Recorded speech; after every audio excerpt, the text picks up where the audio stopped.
principalities. There's so much fire inside me. Tragedy struck when part of the largest hillside at the kosher rubbish dump collapsed. It's going to be fun to see how he goes about approaching this game.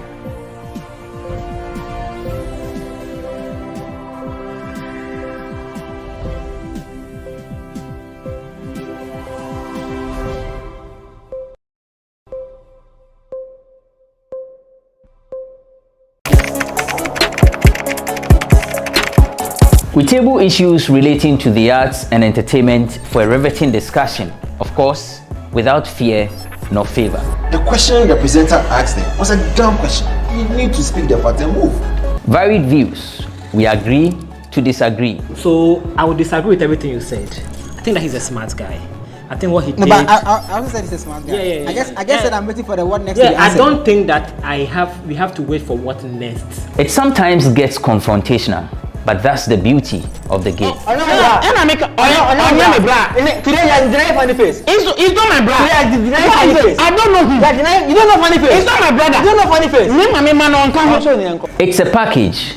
We meet, we sit, we dialogue, we learn, we progress. My name is Benefo Wabin Abrantepa, a proud blogger, and this is my forum.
From the dawn of time, people have engaged in several businesses. With the onset of technology and innovation, life has relatively been made easier. By using debit or credit cards, Mobile banking.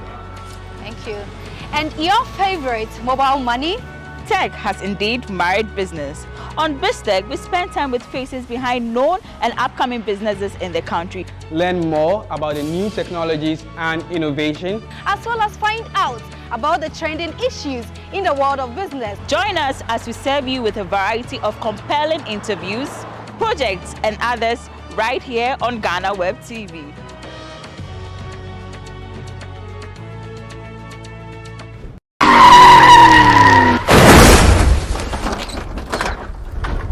Hi, my name is Nanama McBrown. I'm proud to be part of GhanaWeb Road Safety Campaign. Please, do the right thing. Save a life. Brim.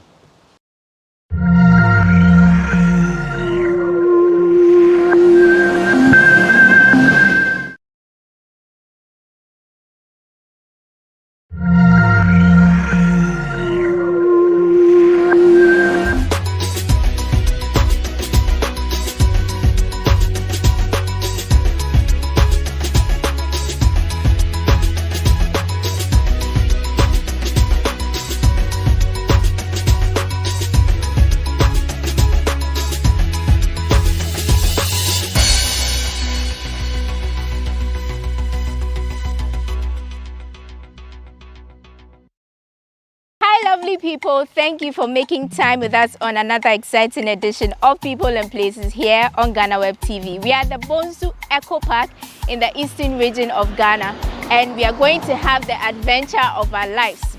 There are a lot of activities we are going to explore today. There's horse riding, there's a canopy walk, there's hiking, there's zip line, any other thing you can think of.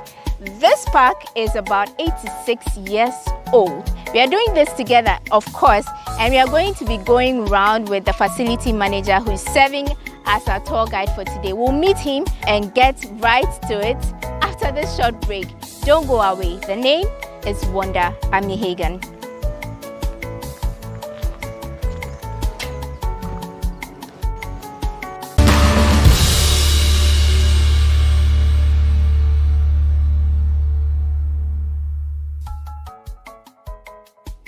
Good morning. Good morning. You're fully protected. Yes. How are you doing? We are fine here. Okay. You are? I'm Asari Frimpong. Right. So guys, we are speaking to Asari Frimpong. He is the manager of this entire place. And you can see he's doing a fabulous job. He's going to be taking us around. Like I said, it's going to be a fun tour. So you have a really nice place. How do you manage to keep this place so clean? Yeah, when you come to the Bunsu Eco Pack, the first thing is after we approach you, we tell you we are at the park.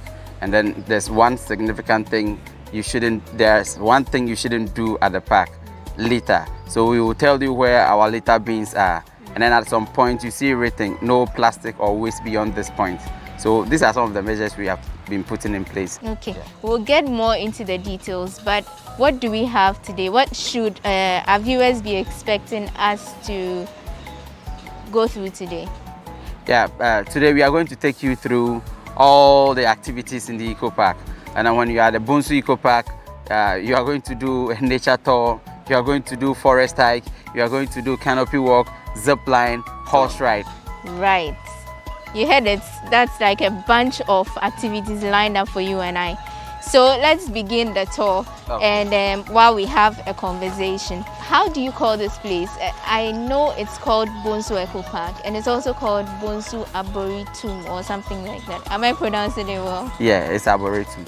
Yeah, the place is now called Bunsu Eco Park. It was initially Arboretum, as you said, but Arboretum is a little bit narrow. You know, when we get there, we will explain some of these things to you. Arboretum is a combination of two Latin words. In Latin, arbor means tree, retum means collection of. So, collection of trees planted in an area for scientific and then like research purpose. And this name was given how long ago? 1935. By who? By the first, by the people who made the place Arboretum. It was done by Frank Thompson and David Gillett. Okay. Yeah, they were two British who started this thing. Okay. Yeah. Okay, I see. And how old is the place? Yeah, so as from 1935, you know. 1935? To date.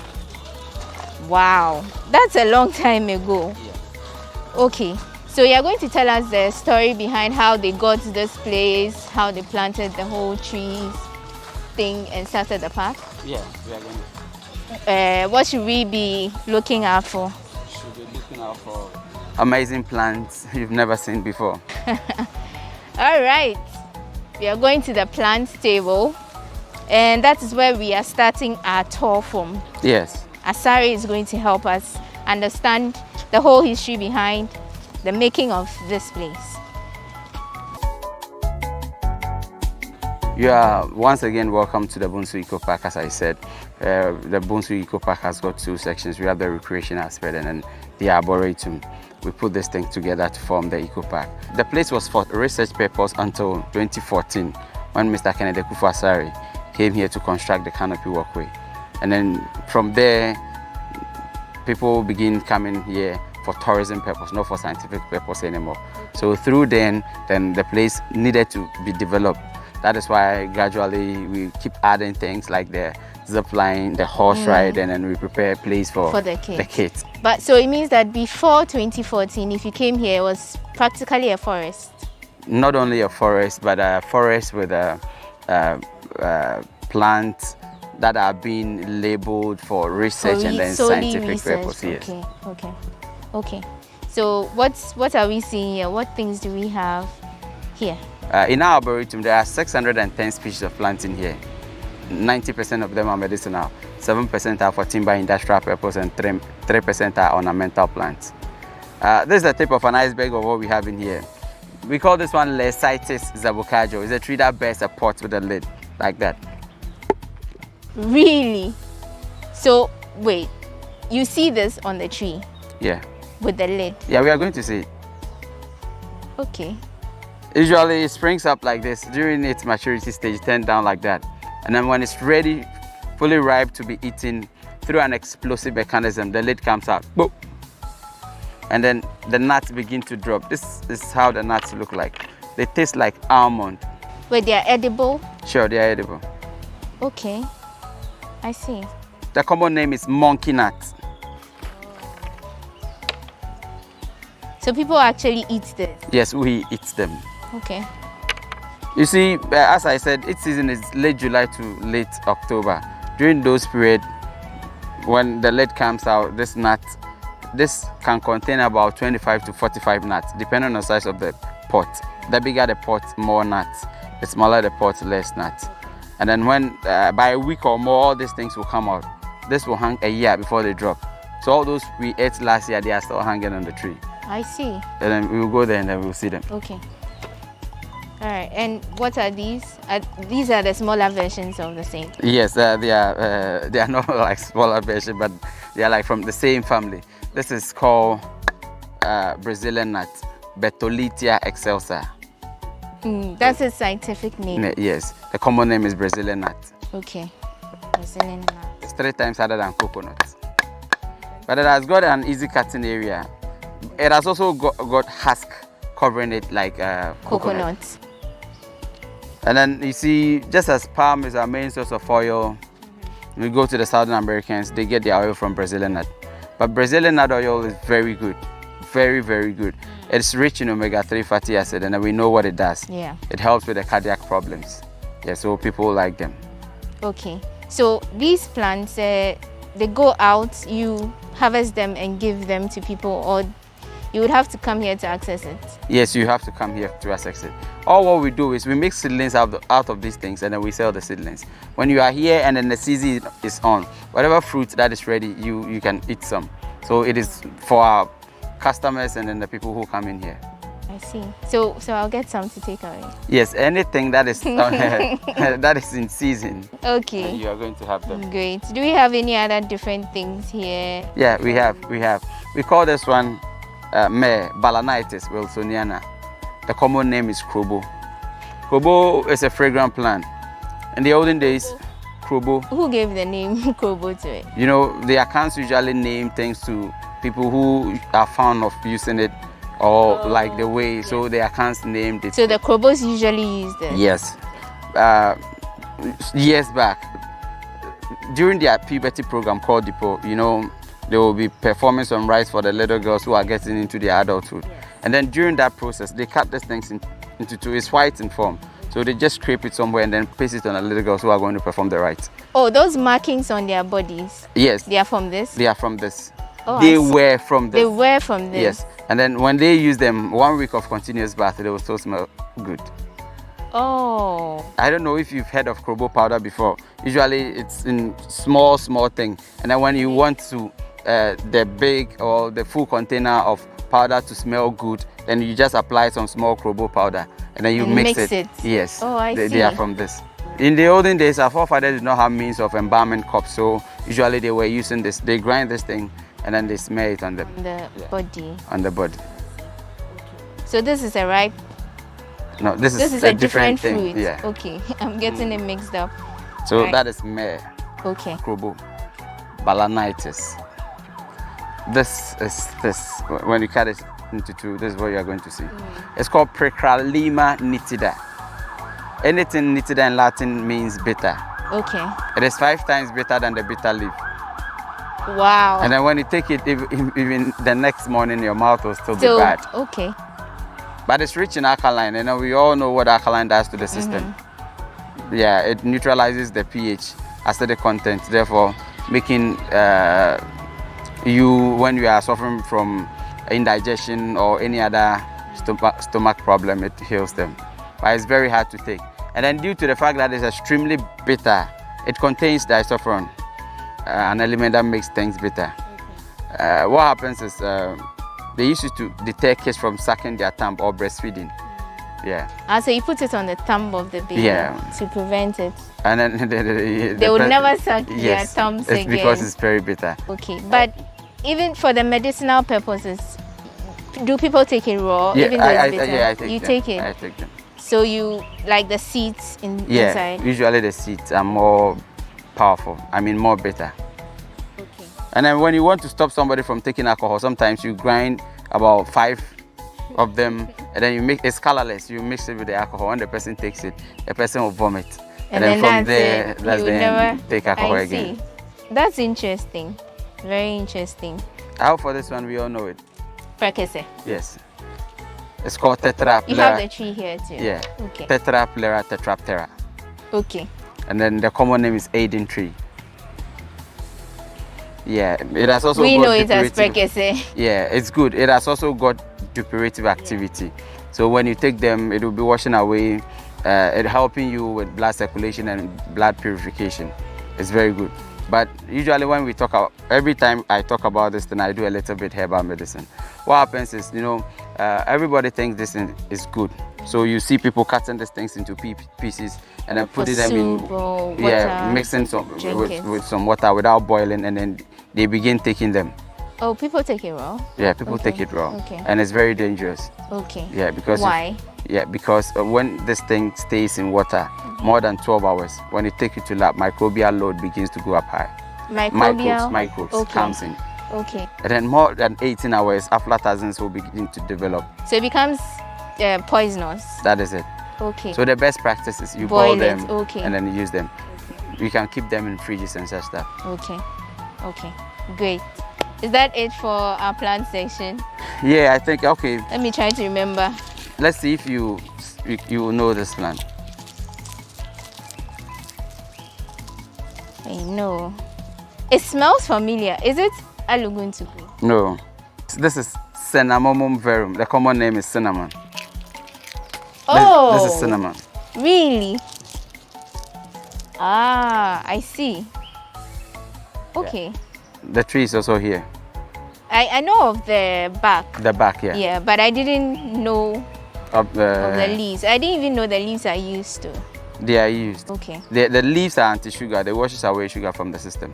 Yeah. But when people think, or we just hear cinnamon is good, we begin to take. It's not good for those who are suffering from ulcer. Okay. Cinnamon is not good for them. Yeah. But aside that, any other person can take. Especially the bark. They are immune boosters, so people use them a lot. So we'll talk about a few of them and then we go. This is called Xylopia ethiopica. Grains of Salem. Yeah, the trees. Xylopia ethiopica. Okay. The common name is grains of Salem or Negro pepper. Local name is Mentia. Oh, I see. I need to trick you a little. Yeah, you need to give me all the big names first. So that is the Xylopia, Mentia. Okay. But where are the tiny things? Yeah, it's almost getting out of season. They are up there. Okay. They've opened red like that up there. Okay. I think they are almost gone. Yeah. In May they are not in. They are almost out. Okay. Okay. And which other trees do we have? This is Melissia excelsa. The big tree? Yes. The trade name is Iroko. The local name is Odum. This is the big Iroko tree. This is Odum. It's African teak. What's the story behind this one? Oh, the only thing that makes it significant is 87 years of age, and it's a 4-log tree. And we know Odum is a hardwood. 87. It means it was one of the trees that was planted when the park started. Yeah, some of these things were not planted, especially the indigenous plants. So they just grew up. Okay. Just like, during the normal wind seed dispersal. For example, when the prekese falls, Yeah, through such a dispersal, it grows. Yeah, it grows. Okay. Is this the biggest tree you have here? No. There are other bigger ones. There are other bigger ones. And then older ones. Okay. Okay. But I see Oscilloscope Trail. Yeah. This is the Oscilloscope Trail, a trail that leads to most of all the other trails lengths to. Okay. Yeah, because the place belongs to Osajifo Amotia. Okay. As in the land? Yes. Okay. When the whites came to do this thing, they came to see him, and then he gave them portion of land for that. Okay, okay. Whom he didn't sell it to them, he just gave it to them for free. So that's like to acknowledge him? Yes. Okay, that's great. All right. And what else do we have? We have Terminalia superba, Afara or African limber. The local name is Ofram. It's also a hardwood. This is almost about 7 log, like 2 times taller than the Milicia excelsa, but it's only 78 years. Okay, so it's taller, but it's not bigger than yes. the wood. Okay. This is Sensepalum dalsaficum. The common name is sweetberry. Others call it miracle berry. The local name is Asan. Okay, that I haven't heard of. Okay. Okay. Asa or Tami in Ghana? In Ghana. Okay. What's it used for? Yeah, they are reddish oval in form. They are, the reason why they are called sweet berries is like they are very sweet. But this is the secret behind its sweetness. Now, when you take 5 to 10, today everything you take becomes sweet. Even your saliva becomes sweet in your mouth. So when I want to take Precralima nitida, when I'm having stomach the very upset, bitter one. Yes, I'll take the sweet berry first. I'll come and take about 10 to 15 of these ones. And when I take it, it becomes sweet in my mouth. Really? Yeah. That's why it's called the miracle berry. Yes, that's why people so the call it very miracle bitter berry. plants becomes sweet, very in, sweet your in mouth. my mouth. Wow. I should try it sometime. But it's out of season now, right? Yes, out of season. And then what happens is, you know, this one, you are not taking any sugar into the system. It's natural. Yeah, it's natural. What happens is not like the natural sugar we get from mango or banana and such stuff. No, they are not like that natural.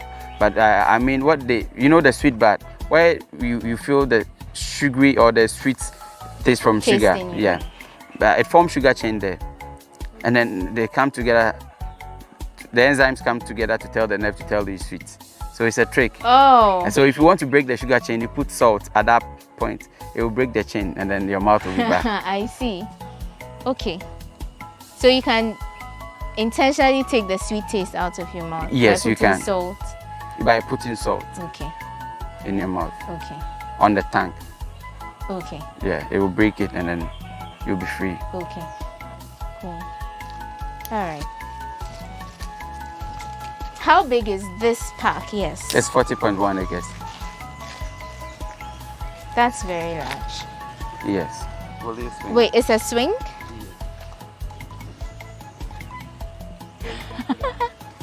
I'm gonna try this. Hopefully I don't fall. No, you will not fall, but it looks a little scary. It has gone on TV. Okay. It's a, which kind of plant is that? A climber. It's a plant on its own. Yes. It's a plant that is a rope like. Oh, they are climbers. I see. So where's the root of this plant? The root is somewhere here. So it creeps and then goes up. Yeah. Is it linked to another tree? No, it will just keep going like that. So it goes through the trees. Oh, they hang I on see. the trees, yes. That's very nice. And it's another, he has created another tourist. Another attraction there. Exactly, attraction. Wow. Did you tell me the name of that plant? Liana. Liana. The plant They are liana. I sat on. Yeah. Okay. Yeah, we are here with these 3 trees here. There are 3. Yeah, this is Cyber Pantedra. Okay. This is Trichilia tesmani. Cyber Pantedra is Unyina. Yeah, I've heard about Unina. Trichilia tesmani is Tenru. Tenru. And then we want to talk about this. This is the oldest Peptadeniastrum africanum in Africa. Break it down. The African oak tree. Oh. The oldest African oak. Okay. It is 203 years of age. Wow. That's like 4 times our ages. Sure. And it wasn't planted. Yeah, it wasn't planted. Wow. So it grows like, do you know if it has a lifespan or Yeah, it just they grows? say pipped grows up to about 1,000 years. Wow. So it's still young. It's still a baby. This is the smallest among the 3. So it's like the 2 have buried Yeah, it. The one in the middle, Yeah, right? yeah.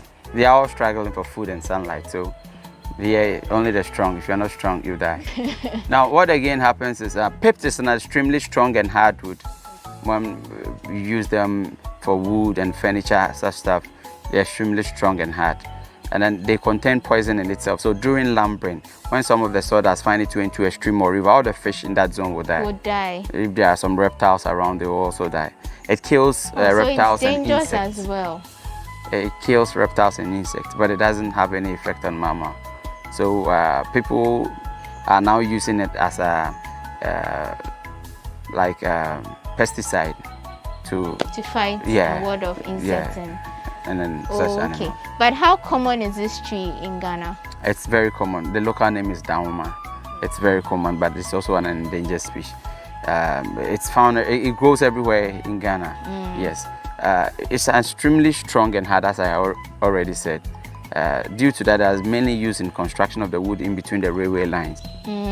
So it's one of the trees there. They use for the yes. construction. Oh, okay. Yes. You say endangered, it means that a lot of people are felling it. Yes. Now for them, because when you use them for furniture and such stuff, they last longer. So people are on it. I see. Okay. Okay. And these 2, they don't have any special. Oh, this is not too hard. This is medicinal. Okay. Okay. And then again on the pipped, you know, in the olden days, our forefathers know how means of communication. I mean, mobile phone. So sometimes when they go to the forest and then they want to communicate, they locate a pipped, and then they can send information up to about 13 miles, depending on how dense the forest is. If it's a thick forest, it could go far. As in the echo. Yeah. Okay. So all they need is a club, and they can send such information like this.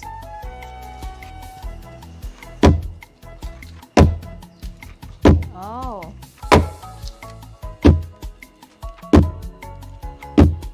Okay, so if you are far away, you would hear the sound. Yeah, those at the back there will be hearing this. Wow. Okay. That's a great story, guys.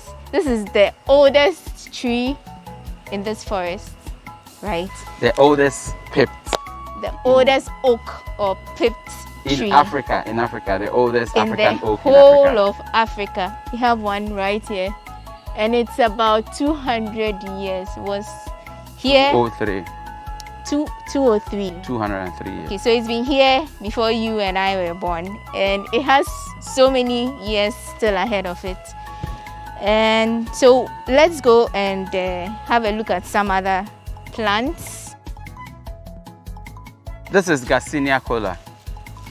Garcinia cola, the common name is beta cola. Oh. The local name is Chiapia. Others call it Michikuru. Yes.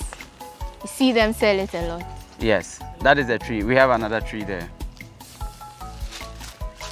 So is there like a particular season for each tree? Has its own season? Yes, but most of the time, most of the season, it's June, July, August. Okay. And then for all the that is where you have most of the plants in season together. Okay. But each and every month there's a new plant and its own season. Okay. But where you have a lot of plants, yeah, that is. And so when they have fruits on them like this, you harvest? Yeah, we harvest and then we give it to the people who visit us.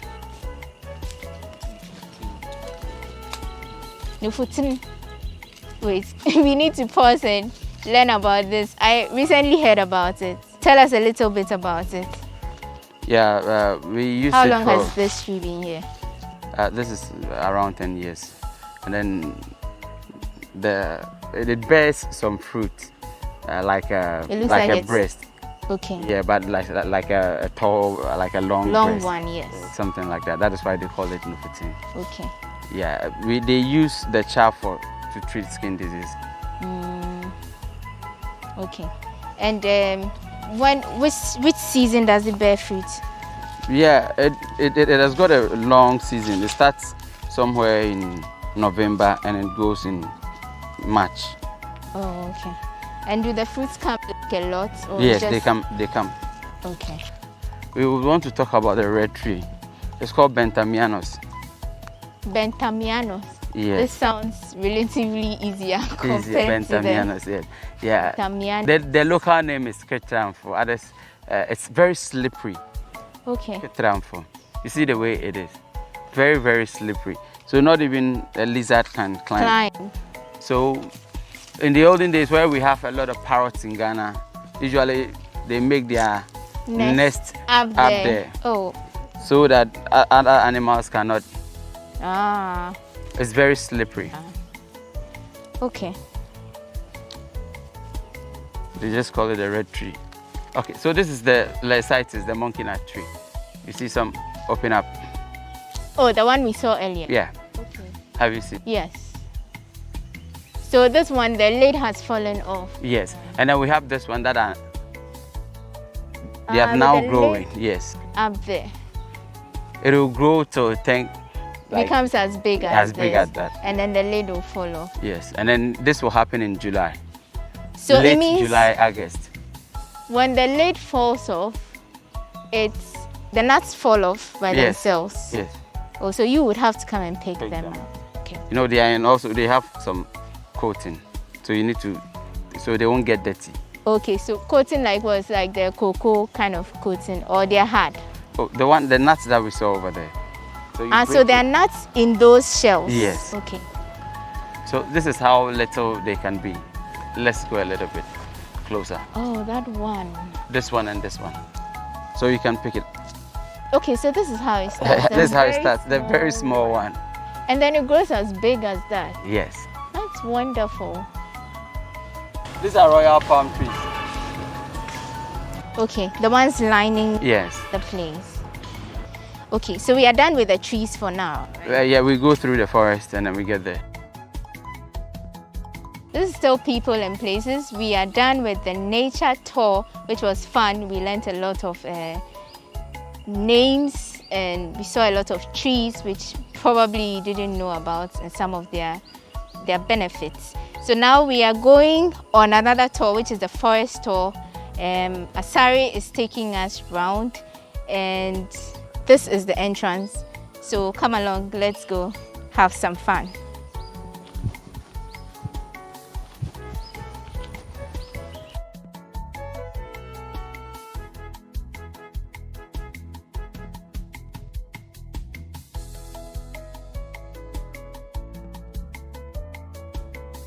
So we want to talk about this tree.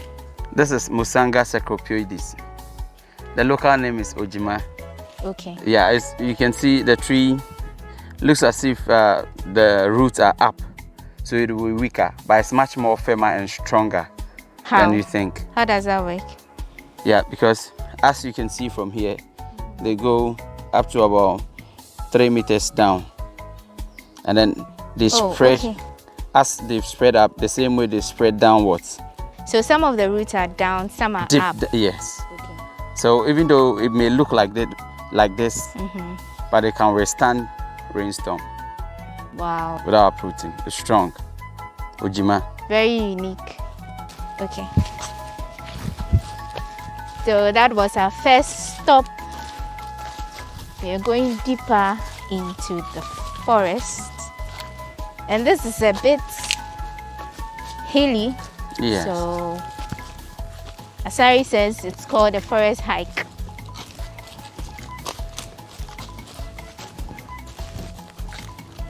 Okay, so is this place always clear like this, or you have to weed from time to time? No, we don't weed.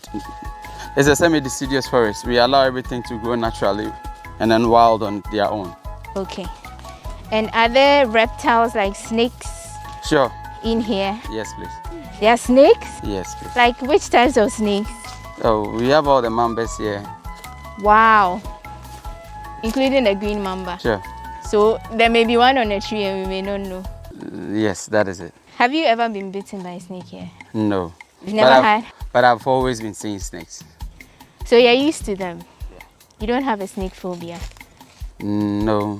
But we have a plant we used to treat the king's mantle or the banjia. We used to treat snake bite and such stuff.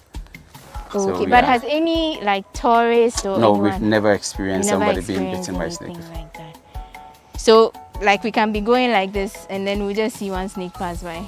Yeah, you see that. Or they don't come out you know, in the day. Usually in a semi-deciduous forest, you can see afar. It's very plain. So all the animals in the daytime go into hiding because they can be seen. If there's any animal walking around, you will see them. Yeah, so usually they just come out in the night. That is why those who do the animal tour, usually they book and then they come for night tours. How much is it? Yeah, specifically, it depends on what you are going to do. Night tour, whether you are going to do bird watching, you are going to do butterfly moth watching, or you would want to see some animals in the forest. It depends on the thing you want to do. Okay, so like around what time do these animals start coming? Yeah, we start night tours around 10, 11. 10 p.m.? Yes. Wow. And what kind of animals come out at night? Yeah, the animals that are in here, we have the smaller antelopes in here. We have some different types of monitor lizards. I mean, mampam. Yeah, we have some pangolins. Oh, there are pangolins here. Yeah, and then some type of hyenas also. Hyenas? But that's dangerous. Yeah, but it doesn't scare off any of the tourists? No. Yeah, they look dangerous, but we are not attacking them. They will just be passing by. We will also be passing by. Sometimes when they go catch up with the lights, they stay a little while before they move on. I see. So every evening when you come out, you see a number of animals? A number of animals. Okay, but during the day like this? No. Like that. Okay, cool. They don't come out during the day. Has COVID, would you say, COVID has affected, patronage of the place? Yes. Do people even come here like so much? Yeah, for here, people do come a lot. But the COVID, due to the COVID, every facility, tourist facility, the patronage came down due to restrictions and other stuff. Okay. We are not permitted to allow so many people in here. Yeah, that is because the first thing. Because of the COVID-19. Yeah. But before COVID, how many people do you look at like in a day? Average? Yeah, averagely 100 people. Oh wow. Ghanaians and non-Ghanaians. Yeah, for the Ghanaians are more. Oh, okay. Wow, that's great. That means people are patronizing our tourism sites more. Is this place under the Ghana Tourism Authority? Yeah. Okay. So how do they help you? How do you work with the Tourism Authority? Yeah, they are both the regulatory and then they are in partnership with the government here. It's public-private partnership. The traditional council, GTA, and then the private company. Okay. Yeah. Okay. All right. So they all have stake in it. Right. What do we have here? This is Antiaris toxicaria. Antiaris toxicaria. Yeah, the local name is Chen Chen, not Antiaris. Oh. Antiaris toxicaria. No, I didn't say that. Antiaris toxicaria. Right? Toxicaria. You said the local name is what? Chen Chen. Yes. Oh, I thought that was the name of a drum. Okay. Yeah. The Chen Chen, the back of Chen Chen tree has been used as cloth. Before the whites came, we were making our clothes from the back of this thing. Cloth? Yes. Oh, I see. They have a way of cutting it. They cut it round like that and then open it up. So they will season it to allow all the fluid to come out. The back of the tree, okay. And then they will beat it. And then it turns like a papyrus. It's ductile, the stuff. And then that was it's even the clothes for the Zulus in South Africa. They keep wearing them. Oh, okay. So this is what from the back of this thing. I see. Yeah, in the olden days, we were wearing them before the whites came to bring us such clothes. And then after using them, it became a cloth for the warriors, and then the fetish priests, and then I see. those other people. Okay. And then there's a story behind it that there was a warrior who was about to lead Ashantis for a war, and then he went to season so many of these things.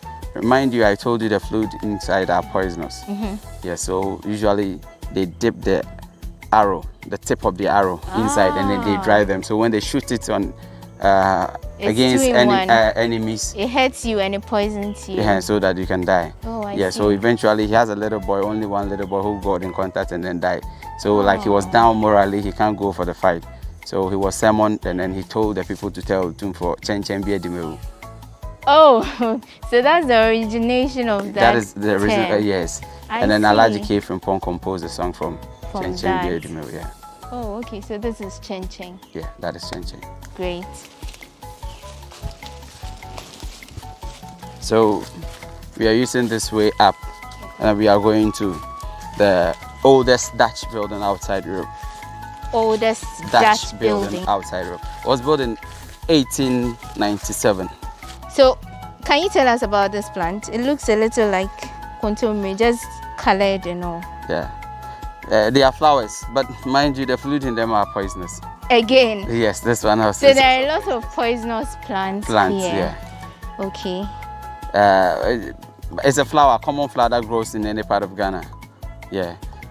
There's a little tale. They said once upon a time a farmer went to the farm, a painter went to a farm, makes his paint and then splash it on the cocoyam leaves. That's why it looks like cocoyam. Yeah, it's just a little tale, local tale. That is like the folk tale. But they look like them, very nice. So these patterns come with the flowers. Naturally. Oh, that's very nice. Very beautiful. Okay. So we are at a place, Asari says it's called Amantuo Miensa.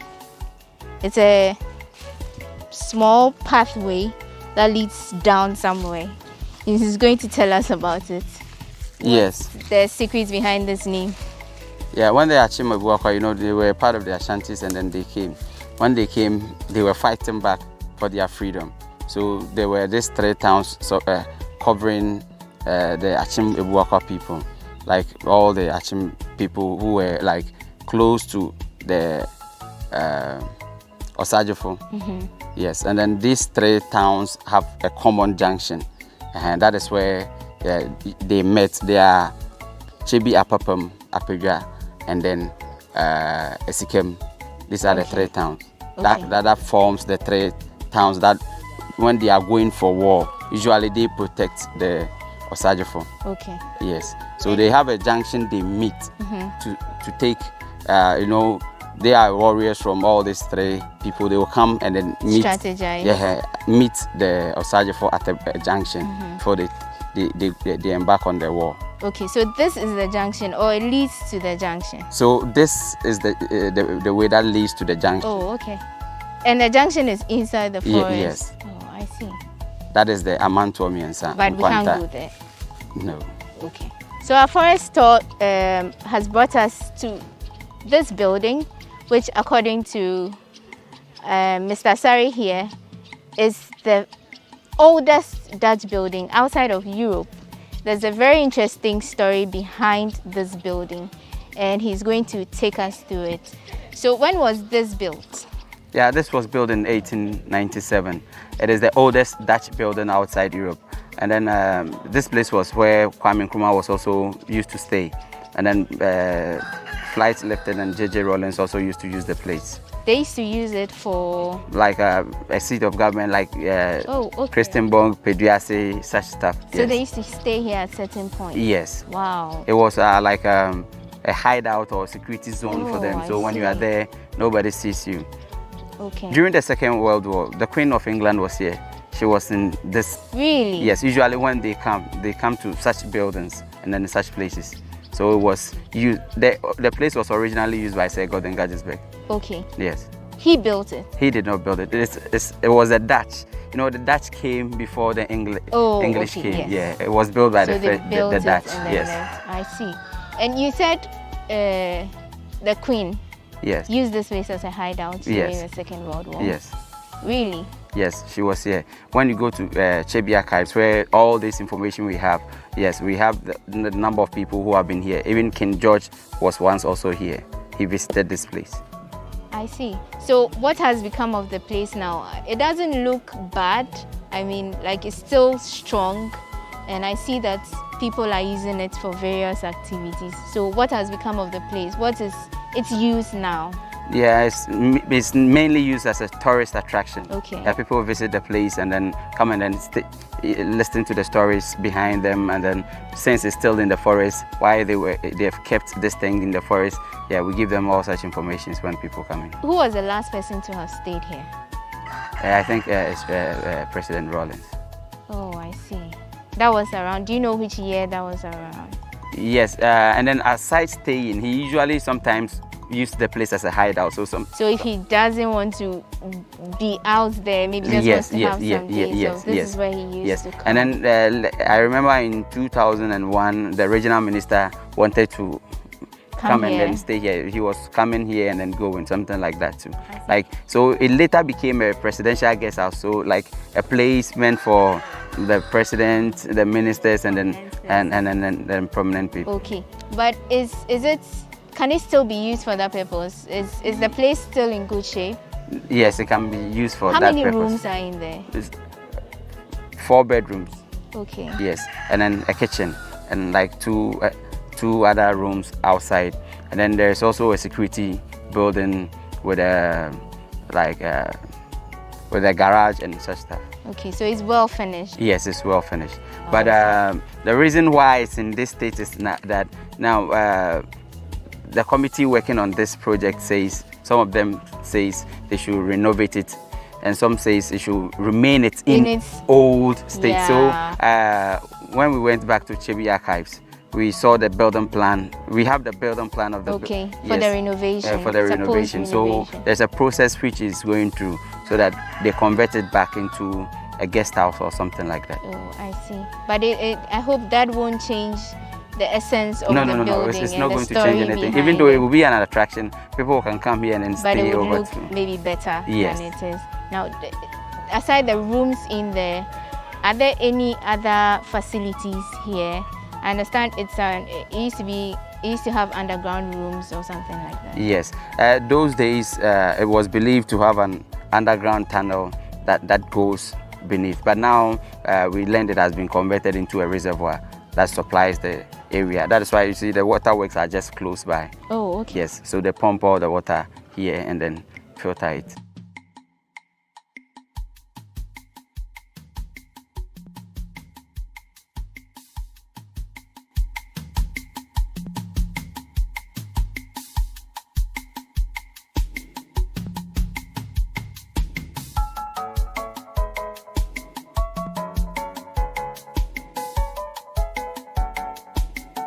So we are done with the tour here, but we couldn't spend time in there for long because some people are having their activities also inside there.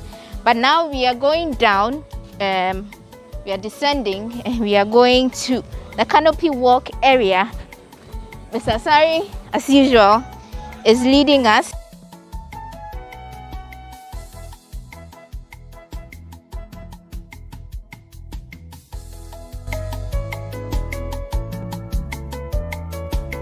And we are here at the entrance of the canopy walk.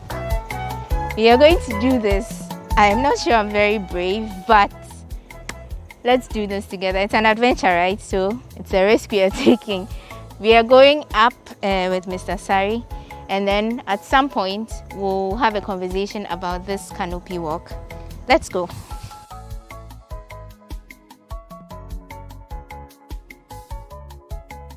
So this is it. We are at the start of the walkway. I'm going to go in with Mr. Sari and go all the way to the other side where we are going to talk about this canopy walk. Looking down alone is just scary. But let's take a quick break. When we return, we'll go and have a conversation about this very canopy walk. This is still People and Places. Don't go away.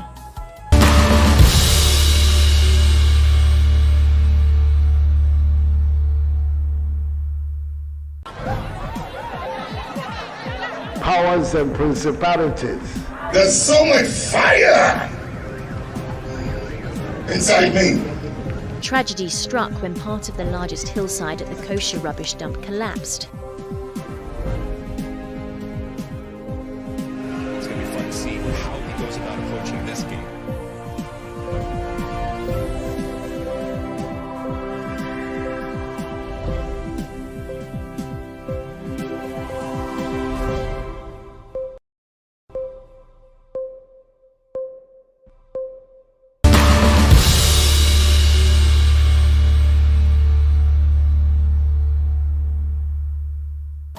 Hey, Jesus.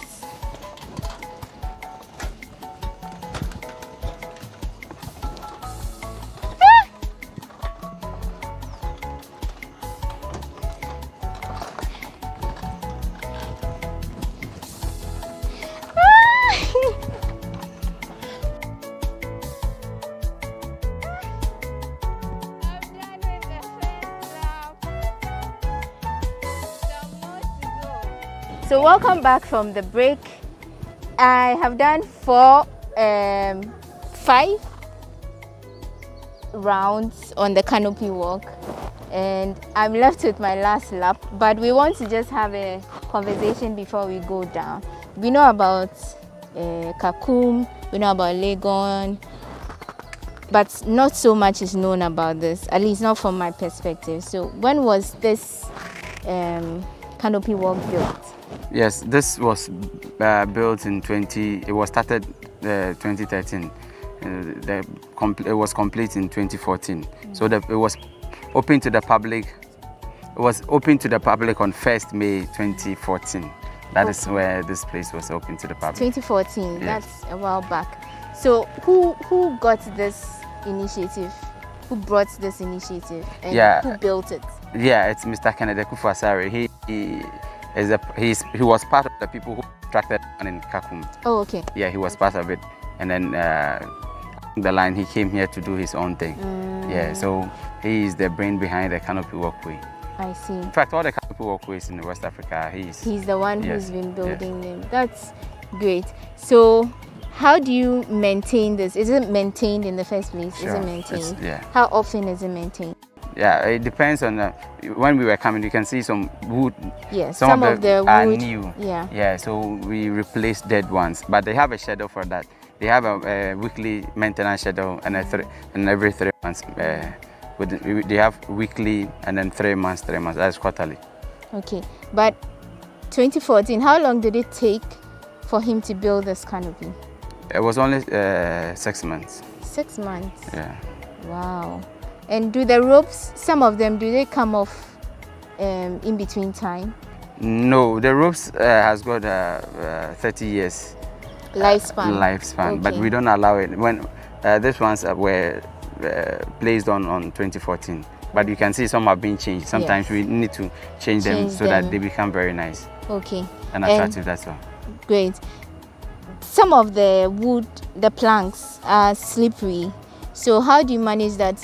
Do you have tourists on this when it's raining? No. When it's raining, you can see even we have some signages written. In rainstorm, everybody should return to the nearest building. Okay. Yeah. So during rain, we don't allow people to be on the walkway. But not everybody is brave to go through this whole thing. Have you ever had a casualty before? Yeah. Someone falling off, someone hurting himself while on the canopy? No. Because since people are afraid. When they are afraid, the guides will coach them and they will be helping them. So, for example, when we were coming initially, I was very close to you. So if I know you can't go, you stop at certain points. Yes, and then we'll help. So we've never gotten any problem with respect to somebody on the canopy walkway having fallen off or having a problem. But how do you feel when people are walking and are screaming like they're coming to die? That's the beauty of the adventure. So we always look forward to see some people crying and then screaming. And that is the beauty of it. So if someone gets stuck in the middle and can't go, you would go for them? Yeah, we go for the people. Oh, yeah. I see. We go there, we talk to them, we try to calm them down and then use a certain means to bring them down, especially whilst they are talking and then we are all going. So then it gets their minds off. Okay. So how would you coach somebody who isn't brave but wants to try the canopy walk? Just something to psych them up. Yeah, usually we tell you this thing. So many people have for the year. Like this, let's say this number of people have been able to go through without anything, so you can also conquer your fear, and it's a step to help you build your confidence. So if you are not self-confident yourself, this is a way of, so we try to use some words and other stuff, and then after talking for a while, you know, it will encourage them, and then they will be going. As soon as there's a twist or something like that, a little dunk, then they scream, then you go back for them. So and then that's the beauty of the people do scream here, and then we see. You see a lot of drama. Yes, I can imagine. Yes. So just before we do the final lap, what's like the most funny or the weirdest encounter you've had with a tourist on the canopy walk? Yes, once we were coming with a lady. The lady says, "I can't go again." Okay, let's go back. She said, "I can't go," so we need to carry her. You carried her, and she was heavy. Yeah, she was heavy. I need to carry her at the back. And then there was one, somebody, 75-year-old lady came here. She came with a group, and then she was like extremely brave than all of the those other people. they came with. So I interviewed her here, right here. Oh. How old are you? She said, "I'm 75 years old." How come you are not so afraid? brave. And then they say, "Yes, I'm not afraid." But the rest of the young guys so she came scared. with, they were rather afraid. Oh wow. Okay, great. Thanks for sharing this experience. So we'll do the final lap, and then we'll see where next Mr. Asari will take us.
Finally, we are done.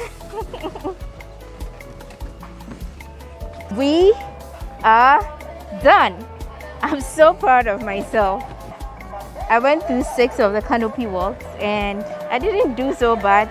Of course, it was a bit shaky and a bit scary, but I wasn't as scared as I thought I would be. So that's it from the canopy walk. Our next stop is here. We have our beautiful ponies behind us, and obviously we are going horse riding. We'll be talking about the whole activity whilst we do that. I'm going to try, to be brave, because this is a moving mammal. I'm not used to it. I hope I don't fall off, but let's do this together. Oh, thank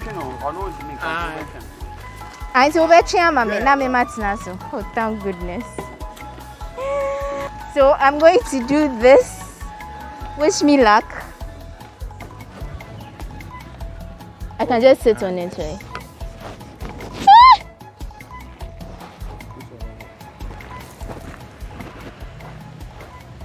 I am holding this horse with the last bit of strength in me. But let's have a conversation. Mr. Asari. Yeah. These horses, how many of them do you have? At the moment, we have 3. 3. You are on Baby, I'm on Kukua. Hey. We have Okatachi. Okatachi, that's a male, I suppose. Yeah, that's a male. male. So these 2 are females? Female, yeah. Oh, okay. And who named them? What accounted for their names? Oh, since they are female, and then there's a male, we decided to give them some local names Yeah, but that I all mean, befits them. the names, it could be Ama, it could be anything. Why did you choose Baby Ya and Okatechi and... Yeah, it was cute. We intended naming it Ya. It was cute, so we said Ya Baby. Oh, okay. This also, we wanted to name it Equia, but we say, okay, let's use the fancy style. Oh, okay. I'm sitting on Baby Ya, right? And did they come in when they were little ponies, or you bought them when they were grown? Yeah, we bought them when they were old. Oh, okay. And where did you get them from? Oh, from Ghana here. From, I see. From northern part of Ghana. Okay. How do you feed these horses? How do you maintain them? Yeah, they eat this normal grass. Every grass you see around, they eat. Oh, okay. And then we have some Then they special- are sorted, because there's a lot of grass around. There's a lot of grass, but we still give them the normal feed. Oh. Yeah, the wheat brown. Okay. Okay, so if you are going to take someone through horse riding, this one is slow because obviously I'm scared.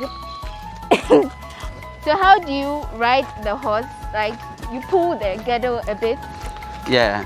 pull it a bit, Yes. and then the horse moves. So Yeah, at which point do you know you're hurting it? You won't hurt it. The way they are pulling being it. positioned, there's no way or there's no point they will get hurt. Oh, okay. Yes. They are being arranged in a way that when you pull it this way, it will be going this way. This way, it will be going this way. Oh, so if okay. I want to turn around, I need to just do this. 10. Oh, okay. Okay. And is it possible to get the horse? Yeah, when I want to stop it, I need to pull two at once. Okay. It means break. Is it possible to get the horse angry? Like, is it possible that unintentionally you do something that will make the horse? What will make this horse angry? For example, when they are unaware and then you pull something like a stick or a stone, that one makes them a little bit frightened. So they intend throwing their legs back or jumping or, yeah, something like that. Yeah. Okay. So what are some of the things tourists are supposed to do and not to do if they come for horse riding? Yeah, they are supposed to follow the instructions of the guide from the one who is in charge of the horse. Yes, follow every instruction because they are well trained and then they are trained to help people. I'm getting off now. Baby Ya was fun, and that was me doing some horse riding here. How much is it typically when anyone wants to ride a horse? As an adult is 10 cities and then kids are 5 cities. Oh, okay. Okay. That's great. So we are done with another activity. This was new to me, obviously, horse riding. But with the help of Mr. Sari, I was able to do it. We are going to do our very last activity, which is the zip line. This is it for me because I'm high up in the sky and it's just me and my God. But I'm going to try it because we said we were going to have fun and an adventure, right? So let's do.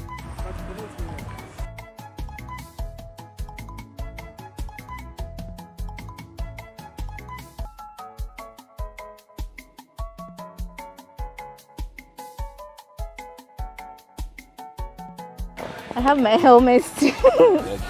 This is supposed to help me in case I fall off. So Richard is going to help me get onto the zip line, and then Mr. Asari will be waiting for me at the other end to catch me when I get close.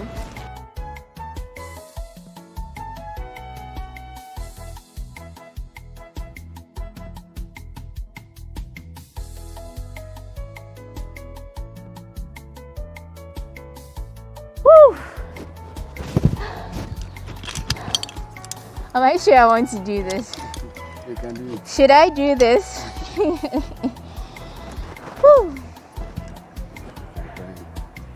So I'm going to hold with both hands. Are you just climbing?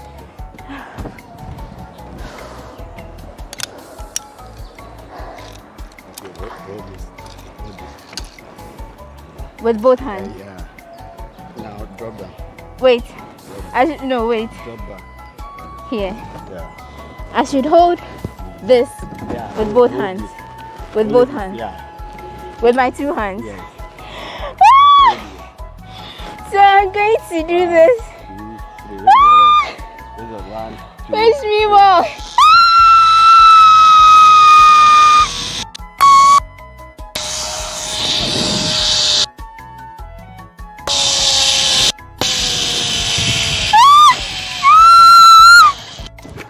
Good. You've done very well. Come to.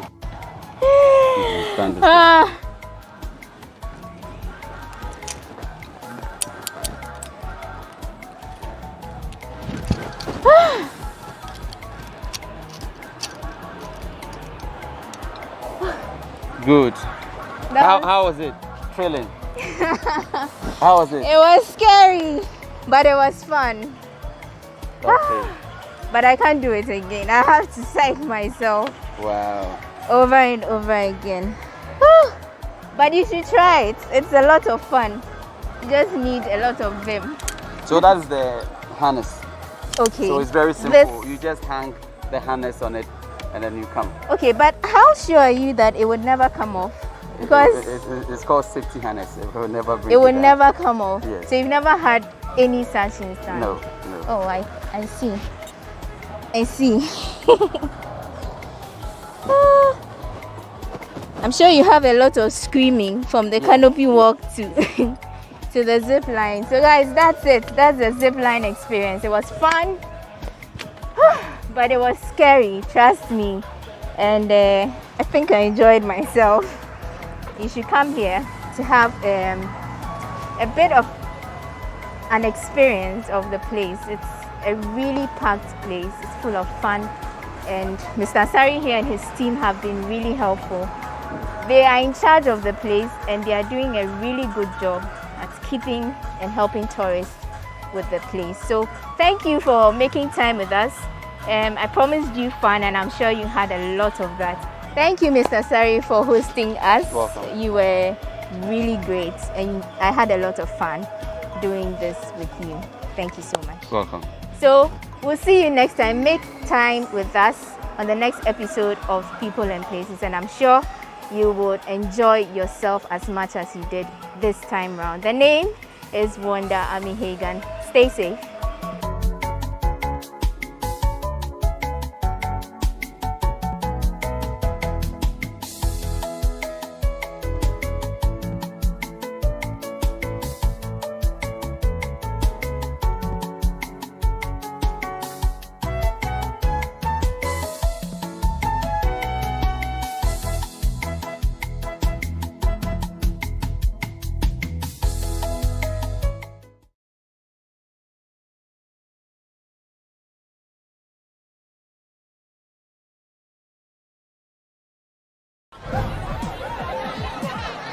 Powers and principalities. There's so much fire inside me. Tragedy struck when part of the largest hillside at the kosher rubbish dump collapsed. It's going to be fun to see how he goes about approaching this game.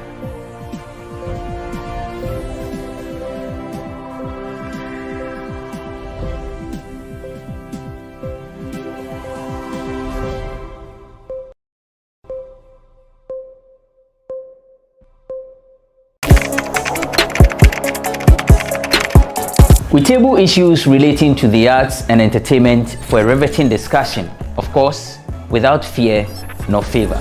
The question the presenter asked them was a dumb question. You need to speak the part and move. Varied views. We agree to disagree. So I would disagree with everything you said. I think that he's a smart guy. I think what he did. No, but I also said he's a smart guy. Yeah. I guess that I'm waiting for the what next. To be I answered. don't think that we have to wait for what next. It sometimes gets confrontational, but that's the beauty of the game. Today you are denying funny face. It's not my brother. Today you are denying funny face. I don't know him. You don't know funny face. It's not my brother. You don't know funny face. It's a package. We meet, we sit, we dialogue, we learn, we progress. My name is Benefo Huabin Abrantepa, a proud blogger, and this is my forum.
From the dawn of time, people have engaged in several businesses. With the onset of technology and innovation, life has relatively been made easier. By using debit or credit cards, Mobile banking. Thank you. And your favorite, mobile money? tech has indeed married business. On BizTech, we spend time with faces behind known and upcoming businesses in the country. Learn more about the new technologies and innovation, as well as find out about the trending issues in the world of business. Join us as we serve you with a variety of compelling interviews, projects and others right here on GhanaWeb TV.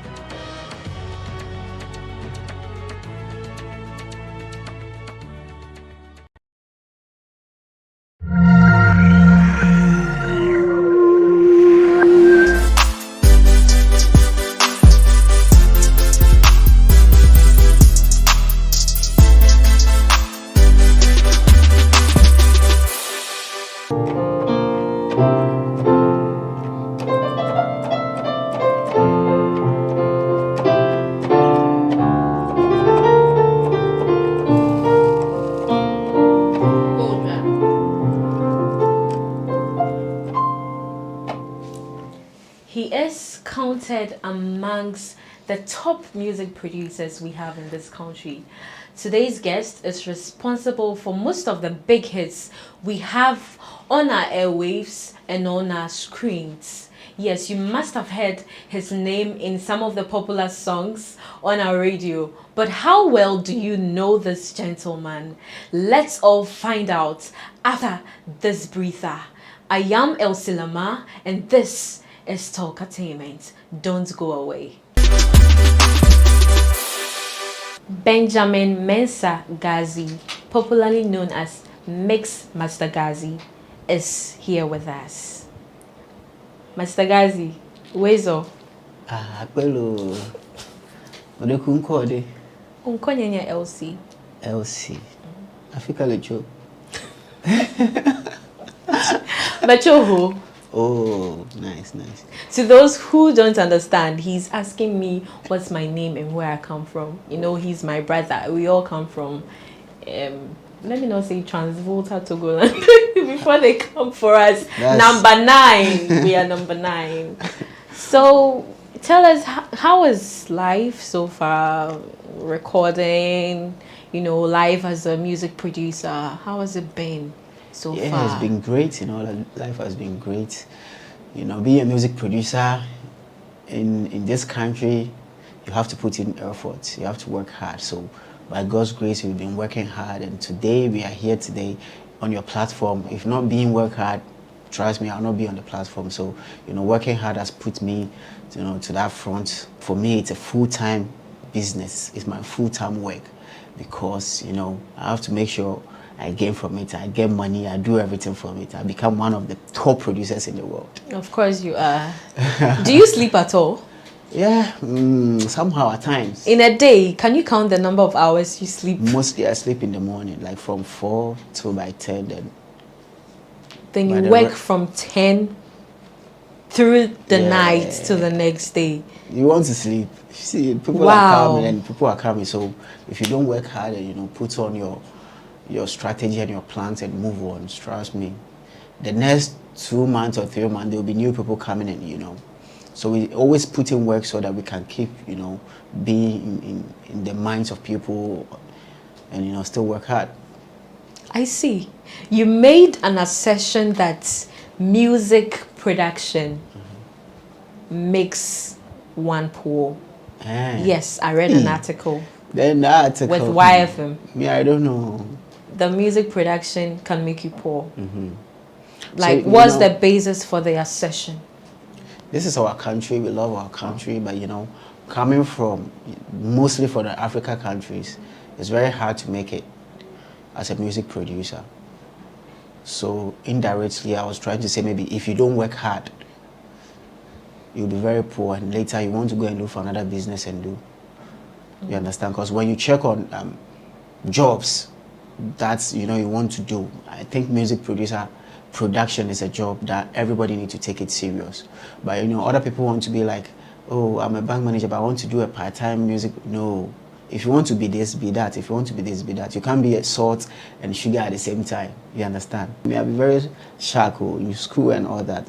From SHH, 7 1s to SSS, the secondary school. When I was informed to, I wrote exams with the seniors and boom. So just imagine, as a science student. What SSS did you attend? My Methodist Day. Oh, Madas. Yeah. So you were in the same school as Stoneboy? Stoneboy, Sacropoides, Stage J. Oh, I see. Sariki, Eno Baroni, a couple of people. Is that how come you record? So I thought you were only doing the tema-based artists, but now it explains why you are doing that. Not really, you know. When you get to a certain stage, no matter where you are, people look for you and, you know, they come to you. But if you can check way back some years ago, like a decade now, you know, Tema, when you talk of music, yeah, everybody has been coming to Tema. Yes.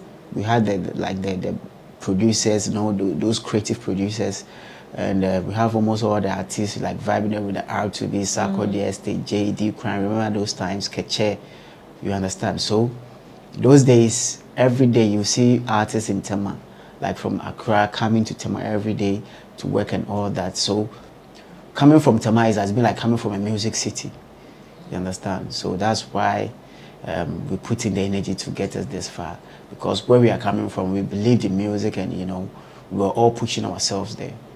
If not for music production, which other profession would you have gone for? Oh, doctor. Why? Yeah, because what I was studying in school, definitely that's where I was going to end. You understand? So I knew that if not being music, that would be the direction. Is it that your parents at a point pushed you into doing medicine or reading science in school? Was that it, or it's a personal decision that you wanted to become a doctor? You see, I think my whole thing was like I was so smart to the extent that, you know, the most difficult course ever, people think is science and all that. So if you are smart, then you have to go for the ones that, you know, everybody think is hard. So I have to just go for it because they know me, I'll just clock it. But what was the turning point? When did you realize that no, I had to do music? Music has been part of me way back from like the primary and all that. When I was in school, when we go to like the church or when we do any gathering or anything, like I have to be there as DJ, I have to be there as drama or instrumentalist and all that. I'll be in class, then there's a church nearby, I have to run there and just go and play for them and run back to class and all that. So it has been like that. Yeah, you know, the Shabo boys. Have you received any Grammy royalties yet? No. Why? Because our system is not really well connected. That's the problem.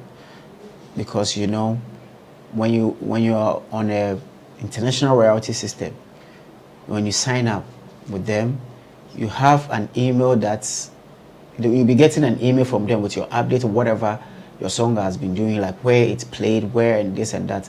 But I think here, some of the system is not really in place. So if my song is playing somewhere, Gamo doesn't send me any email that they play this, your song that you produce for maybe Stoneboy, and this is whatever everybody's getting in it and all that. But have you followed up? It's not like we followed up. The thing is not there. What they do is they just go and take the money from people that plays music, like, you know, the restaurant, the bar, the radios and everything. Then when they come and sit down, they'll see which people are have been there for some years. Oh, Sakode is doing well, Stoneboy is doing well, oh, that Lumba, okay, let's give them. Then they will even share it for them. They also don't even get any reports on how the song will play and how the money was made. And they will even call you that, please, do you have Momo?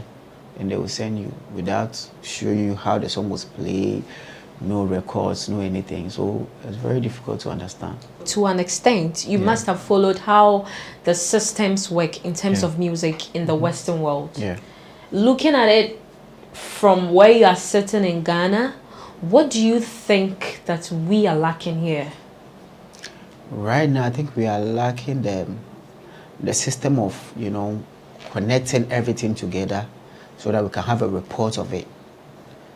Because if every radio is playing a song, automatically there have to be something paid back for, because it's my content and I've given you the radio to play. So anything that has to come on, I have to get somehow royalties on that. But here, you have to go and pay that radio or that DJ with another money, and they'll play the song, and you don't get any money from it. You understand? So it's just that the system is not well connected. There's no system. It's like everybody's making it for your song to be heard, and when your song is loud outside there, you will now get a couple of shows or a couple of appearances in some way so that you can get some money from there. When we come to the streaming digitally or online, I think we have the stores that, you know, probably they don't even belong to us, it belongs to international platforms, you know, like the Boomplay, the Apple Music, the Spotify, and all those things. And those ones too, it depends on the country that the person is listening to the music from. That's where you can get money. So if the person is listening your song on maybe Boomplay from Ghana, and later when they summarize everything they have to pay you, they will make sure they have to convert it into whatever currency it has to be before they pay you. So if you are converting Ghana city to US dollar for Apple to pay you, you understand it's, so it's all sort of, you know, understanding and the work, and we need the people to make sure the structure is well set. But now it's very difficult. Is that why some of your colleagues in the industry recently came out to talk about the fact that they are not making money, although they have been working their asses off? Right now, the artists making money in Ghana is, they have their own strategies, because you can't really relax and follow the system because there's no system. So any artist that is making money is based on a strategy. He or she needs to put in some money, you know, to pitch and promote himself somehow before, you know, those money all comes back. Because as an artist, you need to shoot a music video, you need to pay for your promotions and all that. You need to pay a producer, you need to pay dancers, everything, like, you know, everybody to get a product. Yes. So then after, how do you get money? Like the song being played on radio, TV and everything, you have to, because if you go to UK, any radio in UK that plays your money, your song, you will see it in your email, you see the record, when they send you maybe monthly records, you see that BBC Extra One play your song, whatever play your song, there's this radio play your song. But here, it is not like that. When TV play, radio play, you will not see anything. So the only thing is you promote yourself anyhow, get the fame, but when you get the fame, then this is where you have to think, or your management have to think about what they have to use the fame for. Look for endorsement deals, or start making shows, creating your own concerts and all that. What about the music with the music producers? What about you? Yeah, so right now, as we talk, we have a cool system that, you know, recently there was some allegations between producers and artists and all that. Well, we can come on agreement and, okay, we have a song recorded. We share the percentages. But the percentage, how do you get the money? It's just a document that we share. Okay, anything that comes with the song, you get 50%, I get 50%. But now how do you get a 50%? You will get a 50% when you belong to a royalty society. So them, you register with them, and then they collect all your royalties for you. But collecting the royalties, it's hard for them to even tag Africa, to collect from Africa. The only place they can collect is on your digital platforms. That is on your YouTube and Boomplay, Apple Music and all that. With all that you have said so far, would you say that you are hungry? No, I'm not hungry. I'm really doing very well, you know, because that's what I'm saying. I love what I'm doing, and I don't need somebody to tell me that what you're doing is this and that. I have to believe in myself. So that's what I've persuaded until now. Trust me, it's going well, and we are okay, making money, doing good music, traveling all around to work with other artists, and, you know, make good money, and that's all. You've worked with a couple of international artists. Let me, you know, round it up to Nigeria. You've worked with a couple of Nigerian artists. What's the difference between working with them and working with artists in our country?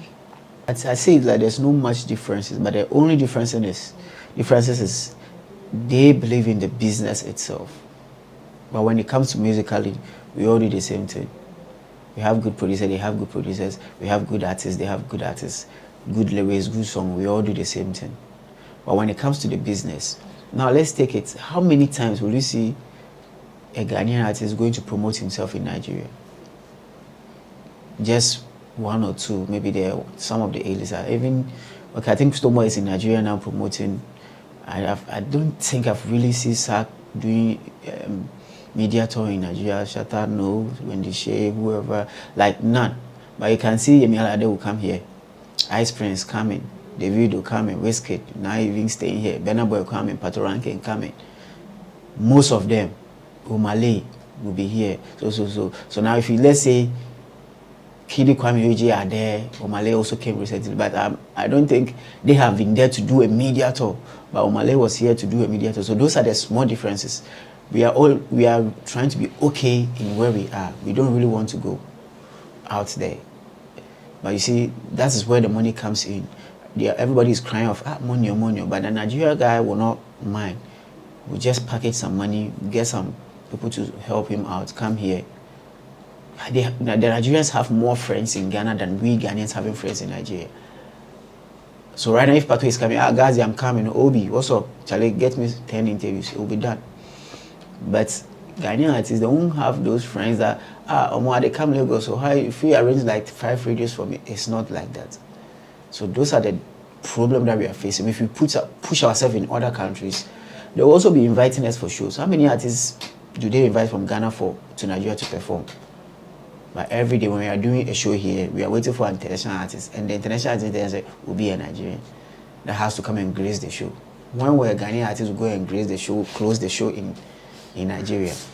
But what do you think is chasing our Ghanaian artists out of Nigeria, personally? And I think at times too, their system, they've understood something that, okay, these are our people, let's push them than pushing outsiders. But here, and we don't do it here. Yeah. When we even tell the DJ, they will say, then they don't like it. The audience don't like it. But then you man almost One day I visited a friend in the Legon campus, so I picked them. I said, let's go and check something here. So one of the friends connecting her phone, because there are 2 ladies, 3 guys, so we were going. So one of the ladies connected the phone that, okay, today I want to be the DJ. And the song that was playing, I said, hey, Jesus Christ. So we are playing all this song, and it was playing from iTunes. So now we are paying these people. But you can play and say, which song will I play in Ghana? How many songs? So I say, hey, if we can talk, because right, if you go to Apple Top 10, 100, you will see Nigeria, more Nigeria than even Ghanaians. And even the number 1 will not even be a Ghanaian. So it's about the business itself. We have to do the business. And I think few artists have picked it up now and they are doing their best. So we are going. You know, recently Jackie was also in Nigeria to do her collaborations and all that. And when she was there, just how the media was posting everybody, Jackie's in Nigeria to do So at the end of the day, it pushed her. They wanted to know who. I went to Nigeria after that. One of them said, who is that Jackie? Did they play a song for every radio? And even they would think, way back, R2Beast was doing that. And people even thought R2Beast were Nigerian artists because they were promoting themselves. They have some deal with some other companies there and they were pushing them there. And Becca too. Yeah, Becca too. I think from way back to VVIP, 4X4, way back, it was crazy. So it's time that we have to put in that energy and make it happen. What's the biggest song you've ever produced? Yet to come. So far. So far. Yes. So far. No, it's still yet to come. Very soon you will hear them. I know it's yet to come, but you have been successful. You have had a whole lot of songs that have from made way back, airwaves. Pull Up is banger until now. You know, Ngbejeke, Alaji, So you, okay, Iskoki. I know it's going to be hard, but state two of the songs that you have made and you have been fulfilled. You feel like, the song there. No, they can't be 2. So how many do you want to give? Maybe 10. Okay, give us 10. Oh, so Pull Up, Alaji, Iskoki, Enemies by Jupiter, So Different Papa Ranking, Activist, Stoneboy, Obiaji, Obige, Captain Planet, Chalamudos, Mukami, hey, we work. Wow. What song? I know you are popular. People do not really know your face, but they know Mixmaster Gazi. Exactly. But what song do you think was the breakthrough? What song took you out there? You see, Every day my story is somewhere because I don't always pay attention to one particular thing. And that time, I think we around 2011, 12 or that time, or 10, 11, 12. So let's say 12. Let's use 12. By that time, there were some couple of songs, like 3 or 4 songs, making waves at the same time. Like I had Pull Up, I had Stage A, My Baby featuring R2Bs. I had, which song? I think, I don't know, some couple of songs, like 3 or 4 songs. D-Crime and all that. That one said Kum Kum Namaye and all that, and Want to Be Chased. So within that time, within the year, it was like 2, 3, 4, 5 songs, like making it up. You did quite a number of songs on Stonebwoy's Epistles of Mama album. Yeah. How many songs did you do there? I think I did 4. Which one and which one? Soldier, Tia Tia. I think one reggae with Burna Boy. And what's the other song? But I mixed the album too, like mix a master of the album. So 22 songs. And his recent one too, Angola Junction, I produced one like back there, and I mixed all the song, mix and master all the song. You know, Stonebwoy is a big artist, you know? Yeah. And he must have made a lot of money from that. Did that in any way affect your pocket too? Yeah. Your pocket became full. Became bim. Let's pull over to Abrantepa, who will be bringing us the Discovery segment.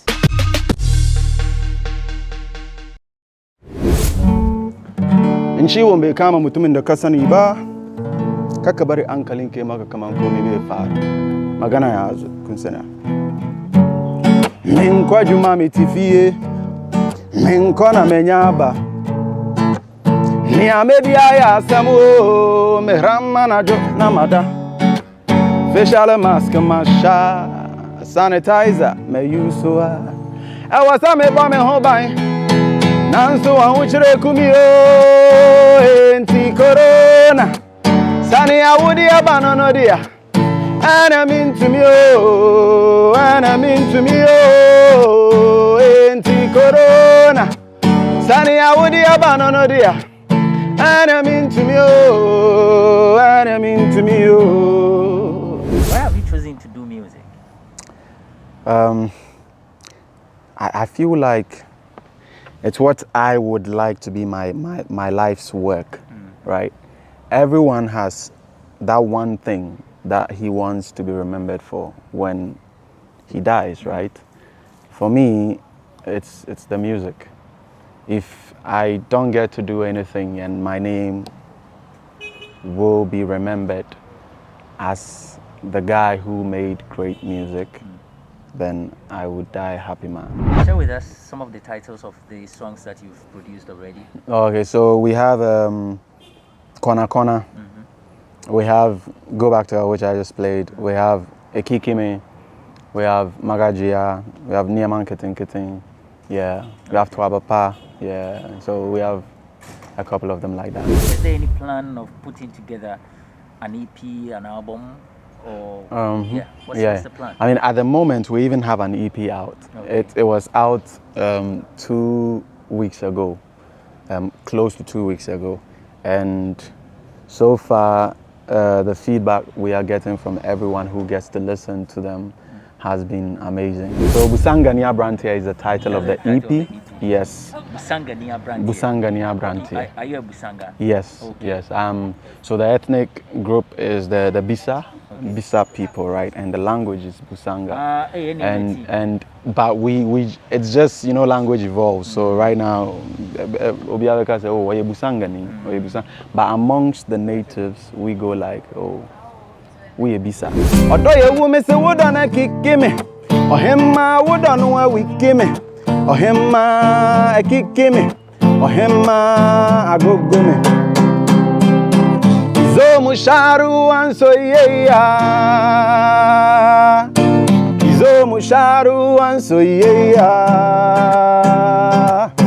Kizo musharu anso yeya.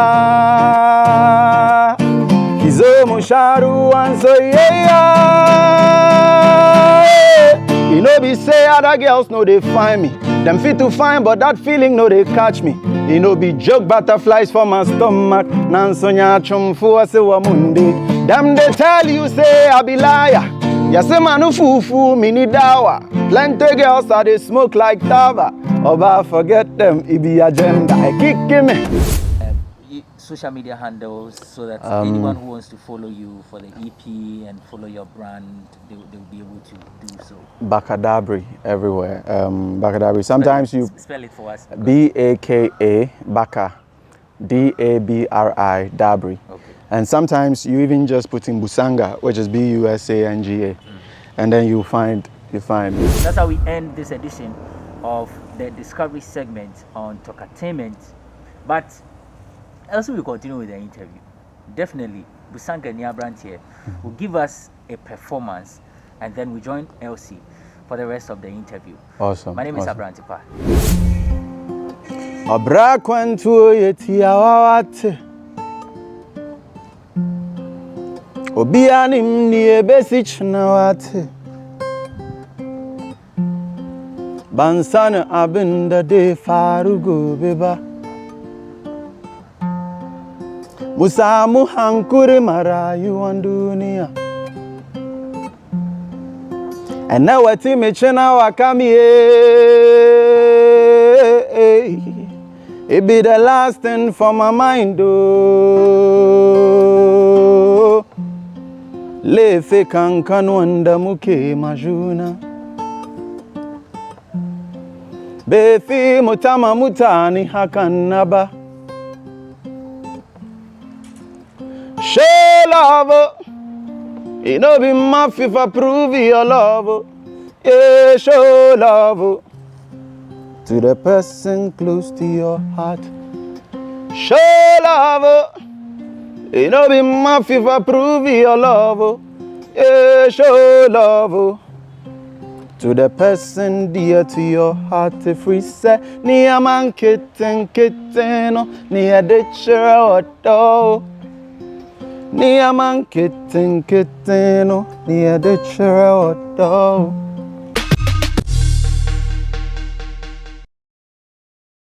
That was an interesting one there. Thank you so much, Abrantipa, for that good piece.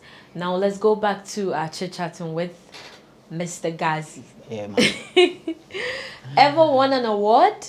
Yeah, a couple of awards. Like, if I should count, maybe like 30, In Ghana here? In Ghana, international, in South Africa, US. Which one did you hold dear? Oh. What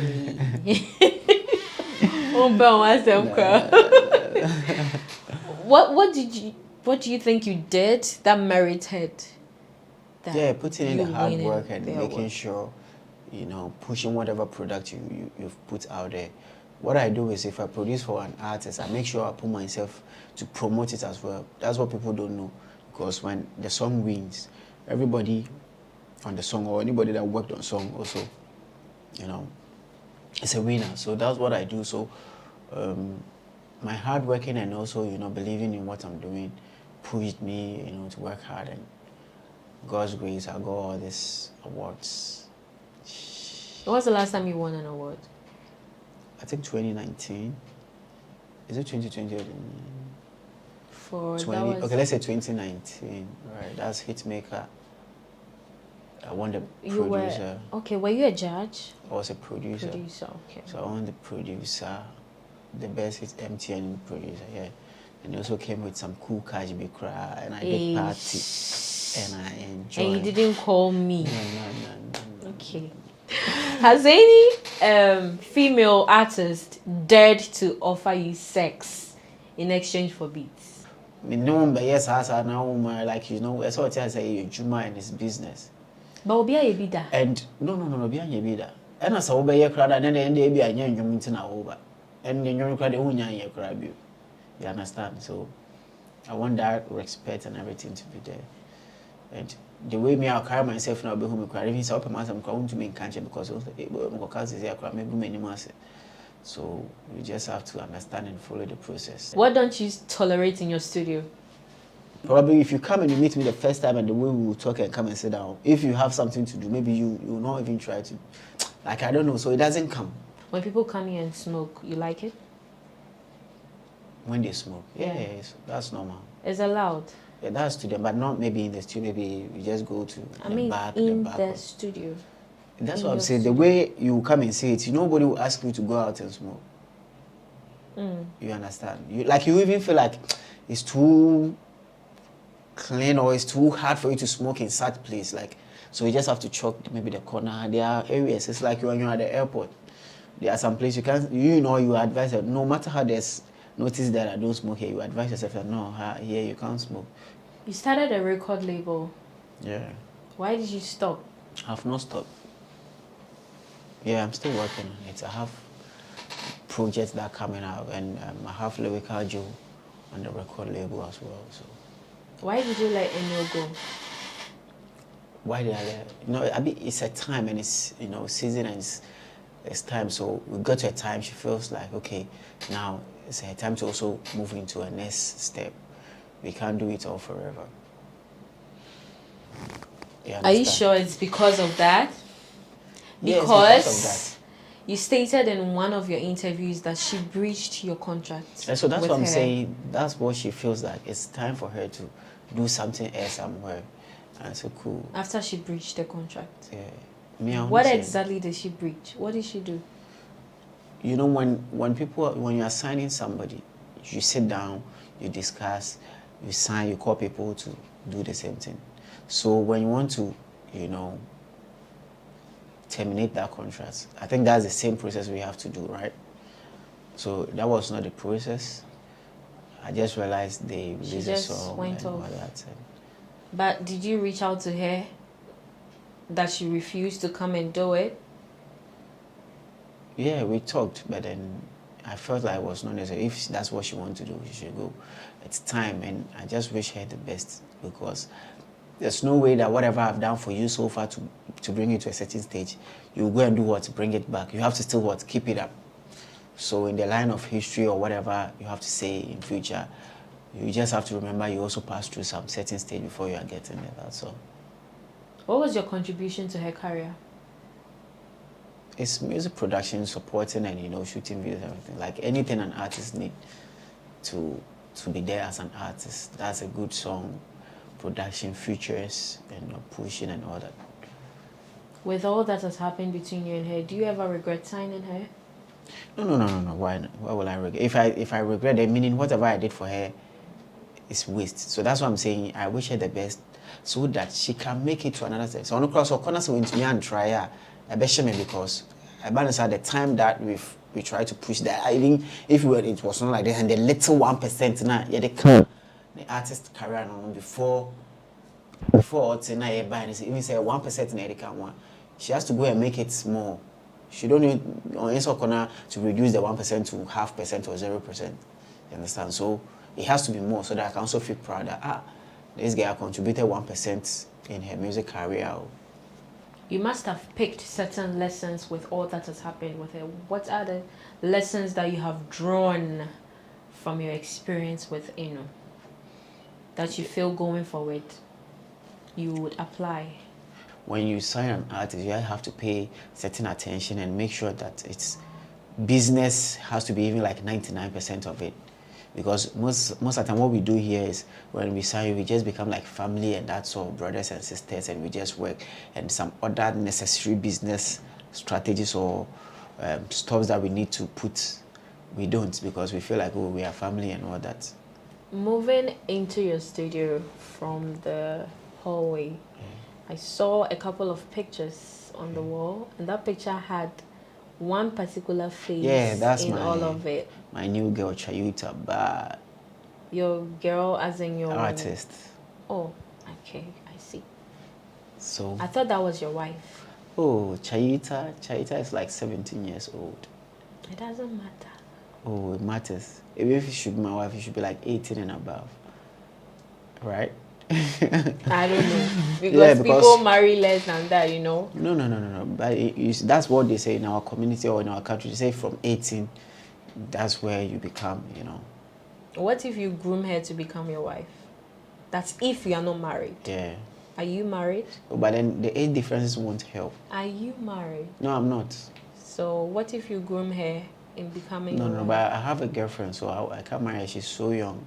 Okay. She's my artist, and I want her to win so that she can get her own type of guy that will suit her age and everything, so that they can vibe well. Because if maybe before I'll be like 50, she will still be like 20-something, or then I'll be old, and you know she will not be happy.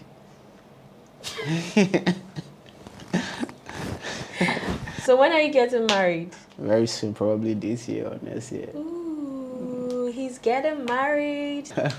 What projects are you currently working on? Yeah, so projects, you know, I have a whole lot of projects coming up. And even okay, I don't know. I have a cypher coming up, which is big bass cypher. I have like 6 dope rappers on it. Crazy, you know. We wrap up on this interesting edition of Talkatainment. Our guest, Mix Master Gazi, has been phenomenal.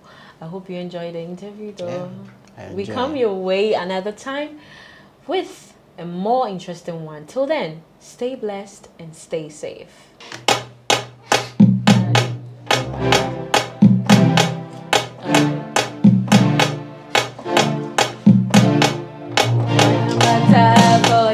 Stop your matter for you, Lady Baba for you.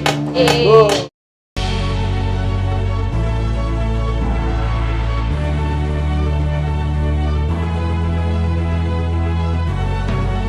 From the dawn of time, people have engaged in several businesses. With the onset of technology and innovation, life has relatively been made easier. By using debit or credit cards, mobile banking. Thank you. And your favorite, mobile money? Tech has indeed married business. On BizTech, we spend time with faces behind known and upcoming businesses in the country. Learn more about the new technologies and innovation, as well as find out about the trending issues in the world of business. Join us as we serve you with a variety of compelling interviews, projects, and others right here on GhanaWeb TV.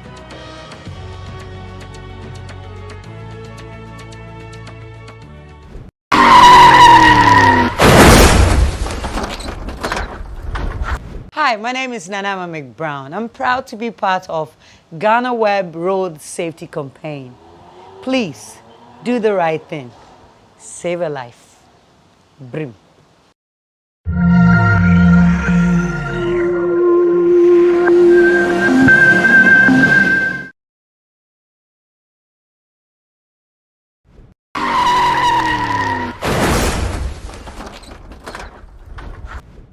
In 2019, when we paid her a visit at her home in Westlands, her arms were in a sling.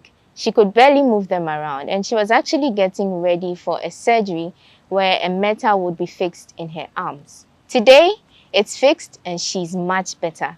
She's here to share her story with us today, again, because a lot more people are still suffering her fate. Our guest today on this edition of GhanaWeb's Road Safety Campaign is Priscilla Na-Akle Planch. In 2019, you could barely do anything. Your mom and family were practically assisting helping me with everything. Yeah. How have you been since then? Well, by God's grace, we were able to have the surgery. We were able to raise the funds for the surgery with your help. Thank you very much. And then we had the surgery in September 2019. It took some time for healing, but now I'm good. Completely by God's grace. Okay. 98% excellent. Okay, so grace. Say in 2019 you couldn't you had to basically be helped to wear your clothes, to move around. Now what extent are you okay now when you say you're okay?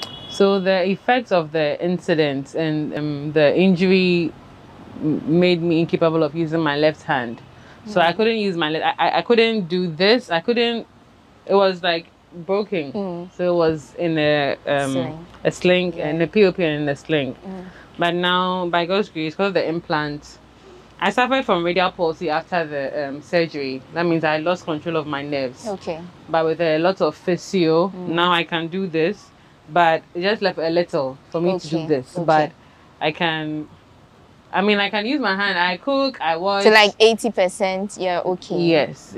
That's really great to hear. Thank you. We just want to like do a little flashback of how the whole accident happened. It was in 2013. Yes, right? 2013. So take us back. Just cast your mind back. What happened on that day in the Volta region? Yeah. So I had just finished my degree at the University of Ghana, and I had just landed an exciting job. And as part of my duties, I was supposed to travel around the country. So we started with the Volta region. We're on contract to distribute some items, and I was in charge of the project. So, it was very tiring because we'll travel, distribute, settle. So on one of the journeys, when we reached Peve Mountain, our driver lost control of the car, and we just drove almost entering the valley. So it was just a tree stump that blocked the car, and I was at the front seat. So the impact of the tree stump in the car is what caused the injury. My left hand got broken, my left leg also got broken. Yes, and initially we thought we were going to just fix a POP and we are done. But we went to St. Joseph's. I was taken to Chafaga, that's in the Volta in Ho, and then I was told that my injuries were too complicated. So I was transferred to St. Joseph's in Koforidua Eastern region the next day, where they did the first day. They did the first surgery on my arm and first surgery on my leg, and there were complications still after. So they did another one on my leg and a second one on my arm. So that was 4 surgeries. After that, there were still complications in my arm. The injury to my arm was in the distal part, that is the ending, getting to the elbow. And it wasn't a clean break, it was like a complicated break in many places. So they were having issues fixing it. So at St. Joseph's, I had 4 surgeries, and then I was able to manage for a while. After that, I was transferred back to Accra. I was home, but there were still complications because my arm developed a false joint, meaning that the healing hadn't gone on so well. So some tissue had formed in between the bones that were broken. So you see, I moved my hand, and instead of my elbow, there's another joint moving. So we had a 3rd surgery at Kolebu. So in all, that was the 5th surgery. So that was the 3rd surgery on my arm, or the 5th surgery at Kolebu, and that was that was around 2015. And then getting through to 2016, the latter part of the year in 2015. That was the 5th surgery at Kolebu, and I was okay from then. 2016, 2017, 2018, 2019. 2019 was just like it happened again. I was there and I felt a very sharp pain in my arm, and I noticed something was not okay because I couldn't move my hand at all. So my mother rushed me to Akai House, where we did an X-ray, and it came out that the implants that was fixed in my arm, that was keeping my bones together, had broken. Some screws had come off and it was broken. So that's what led me to find ways and then go do a surgery in South Africa. That was the 6th surgery. That was the 6th surgery on my body and the 4th surgery on my arm. Yes, the whole process, for the first 4 surgeries, I was in the hospital for close to a year. So it also was practically my home. I had a lot of support from friends, family, from my church, then Redeemed Baptist Church, from my friends from school. It wasn't easy. Psychologically itself, it was not easy because I can imagine. Yeah, walking one day in your heels, feeling all awesome, the wind is blowing your hair, and then next year you are using crutches. I used crutches for 2 years. Wow. It was very, very I don't know what word to use, but it was a whole different experience. A humbling experience, yes. And I learned a lot. Through that, there were positive things that came out because I started an NGO to help people, and then Right now, I'm not using crutches. I'm very fine. Yeah. Yeah, but I mean, that whole experience was that it was just because of a mistake that we made. Okay, talking about a mistake, you mentioned that the driver veered off the road. Yes. Was it that he was overspeeding? What exactly was it? What caused that accident? So, let me just put it plainly. He dozed off. Wow. We were traveling at dawn. We left home at about 2 something. The accident occurred around 3 a.m. So he was very tired from the previous night. But he didn't communicate that. He was very okay that he could drive.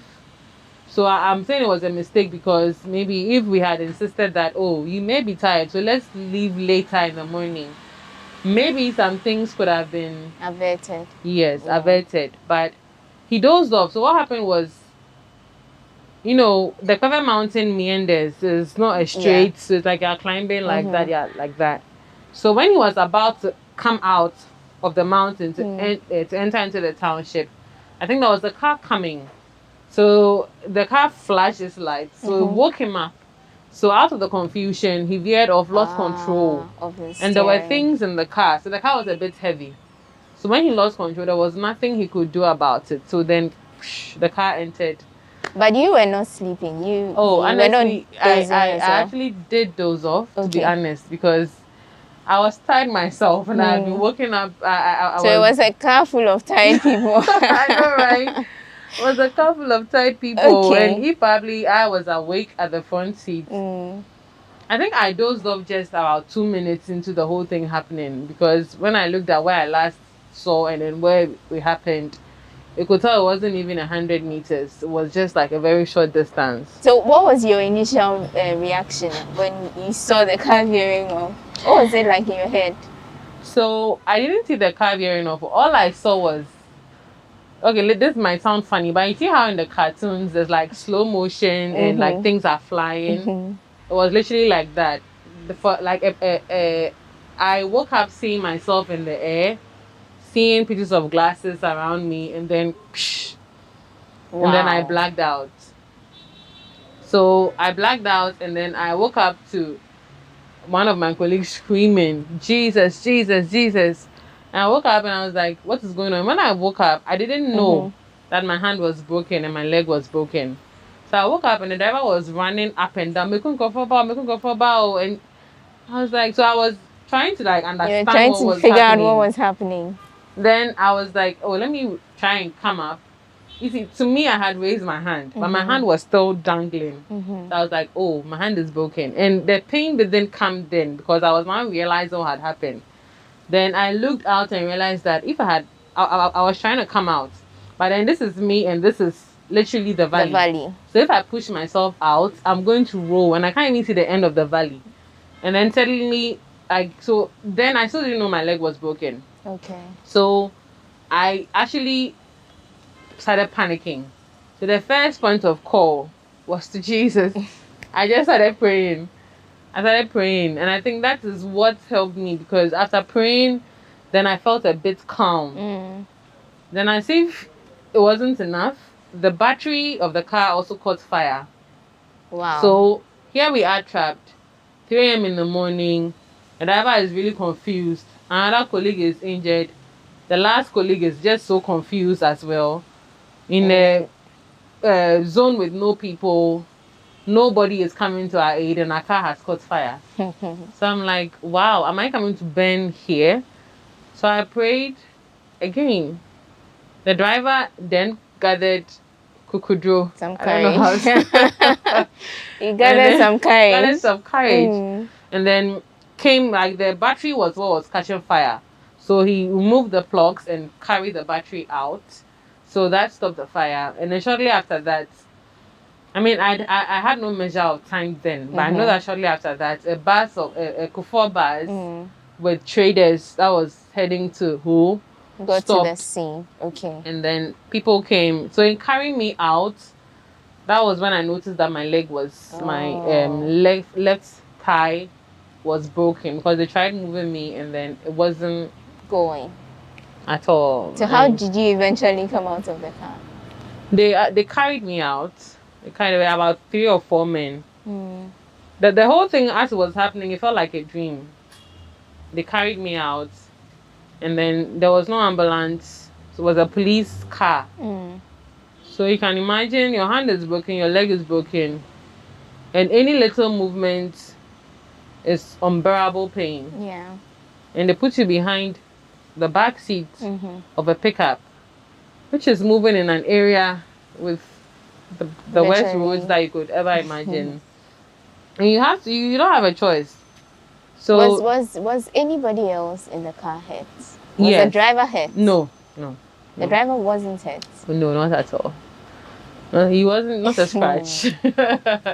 Okay, so how many of you in the car were injured? Were injured. 2 of us. The person sitting, so it looks like those on my side got injured, and those on the driver's side were very safe.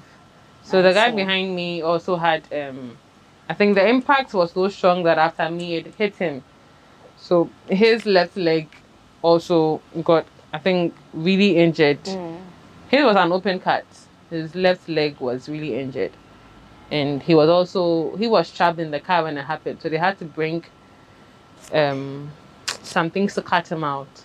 But have you heard from him after? Oh, yes, okay? yes. He also had to go through a surgery. After the surgery, it wasn't an easy time for any of us, you know. After his surgery, it took some healing, and then he was okay. So it was just a one-time surgery. Yes. I'm just wondering. Now you have a metal in your left arm. In my left leg. Left leg. So yes. So there's one from here to here, and then there's a couple in there. Wait, you have metals in your leg and your arm. In my arm. Yeah. How does that feel like? How is it like just like, does it feel like what it was before the accident, or is it any different? Well, honestly, I don't remember how it felt like to not have implants, because it's been a very long time. It's been a very long time, and it's painful, you know, to even think about it. Yeah, no, I mean, for the psychological process, I think that by God's grace, I've been helped, so I'm better. Okay. I've come to a point of acceptance that this is my situation, and I have to make the best out of it. My leg, it hurts when I walk for too long. Yes, the top part, this side. Okay. It hurts, and I used to run. I used to go to the gym, run and all that. Now I'm very limited. When I'm exercising, I don't run. I walk fast, or I just walk normally. I can't jog or run fast. And yes, I can't walk for longer periods. When the weather is really cold, it affects me. When I'm stressed, it affects me. It hurts. Same with the hand. And the hand too, I'm not allowed to lift anything heavier than a cup of tea. Wow. So if I'm lifting something, my husband helps me at home. If it's something, even with washing of bowls, you see when you cook and then the under is, so those ones like this, anything I can't that stresses your so he has to help me, and then he helps me with the hard bowls. If there's anything that has to be carried, I don't do it. I wait for him to come, and then he does it. For washing. For washing too, I have help in washing. The light things I'm able to wash, but the heavier things, we use a machine or we have help to wash. Yeah. This is like just on the side. You're a lady. I know ladies are fashionable and all. Are you able to wear heels with your leg and the metal in your leg? Yes, I'm able to wear heels. But those days, it used to be 6 inches, but now, girl, just 2 or 3 inches is fine. Can't go. Because what if you make a mistake and you fall down? Slip. You can't slip and fall. If you slip and fall and you fall on your hand, that's another complication. I'm talking about another 100,000 Ghana cedis. Where are you going to get that from? So I only wear heels when it's very necessary. And even that, I'm very careful. And immediately I'm done with whatever function, I have my lawyer, which is my slippers in my bag. I change. No stress at all. Way to go. So, I mean, like a lot of people every day, the statistics are crazy. So many people, even from January to March, like about 700 people are already dead. Dead. Not talking about injury. And so, like, every day people go through accidents. What do you think is wrong with the system? Wow, that's a deep question because there's a lot of things wrong. It's both on the side of leadership, as in those who are responsible for our roads, and also some come from us. From us, the carelessness, our inability to pay attention to the simple rules that will save us on the street. When I was coming like this, one motorcycle crossed us. And the taxi driver was really upset. And I remember that when I was at St. Joseph's, when you go to the male ward, about 80% of the guys there are there because of motor accidents. Their legs have been amputated. So from that angle, I think that we the citizens really need to be cautious and careful and attentive, whether you're a pedestrian, whether you are a driver in terms of motorcycle or even your own car or whichever. You have to be really careful, pay attention. Don't be in a hurry, don't rush. And when you're tired, don't drive. When you're tired, just park. If it's 10 minutes, park and then just sleep. And then also, I think that the road signs, there are some places that don't have road signs. For instance, our driver was dozing off. But if he wasn't, he could have known that, okay, this is a sharp turn, I have to be careful. So that could have also prevented something. And then also, the Department of Urban Roads, we are humbly appealing to them. Our road system is nothing to write home about. Even in Accra, which is supposed to be the capital of like the whole country, the roads here are deplorable. I mean, like, even if they fix it, it's not with the right material. So over a couple of months, it rains and then everything just starts going off. We talk about it in our homes, we complain, but we don't know who hears us. Our roads need to be looked at. Maintenance has to be done. It's not about fixing the road, maintaining the road. So, I mean, in my humble opinion, I think that we are all stakeholders. Exactly. We the people who are using the road, and then those who actually make the road for us to use. For this to end, both parties have to do our part. Yes, we both have to do our part. I think you said it all. I was actually going to ask you what you think the solutions are, but you said everything in one. And for you to go back to this whole conversation, I'm sure it took a lot, and we appreciate the time, and we appreciate you sharing your experience all over again with us. Welcome. Thank you, Priscilla. Welcome for coming to share your story. Welcome, and thank you for having me. Right. I appreciate. And so that has been another edition of the GhanaWeb Road Safety Campaign. Priscilla Na Akle Planche has been sharing her story, and you heard all about it. She has also said in her opinion what she thinks we as citizens and stakeholders and authorities can do on their part to curb this canker of road accidents on Ghana's roads. It takes you and I to make this work. Meanwhile, you can also join the conversation and check us out on YouTube at GhanaWeb TV and all our social media platforms at the GhanaWeb, Facebook, Instagram, and Twitter. Until then, you can also join us by sharing some videos about what is happening in your area, sports, street lights, or the absence of those, potholes, and many other things you see around us. Just send them to our WhatsApp numbers as you see on the screen. My name is Wanda Amihegan, and thank you for joining us.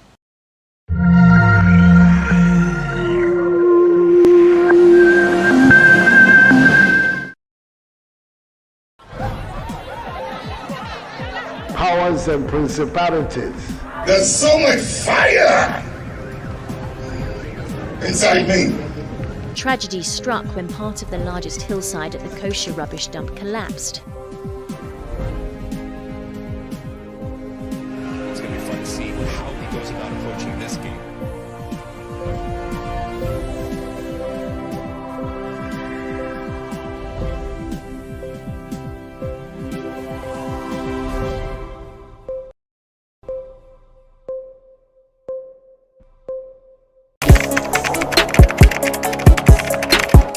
We table issues relating to the arts and entertainment for a riveting discussion, of course, without fear nor favor.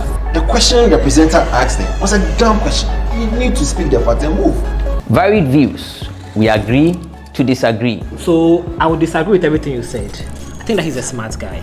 I think what he did. No, but I also said he's a smart guy. Yeah. I guess that I'm waiting for the what next. To be I answered. don't think that we have to wait for what next. It sometimes gets confrontational, but that's the beauty of the game. Today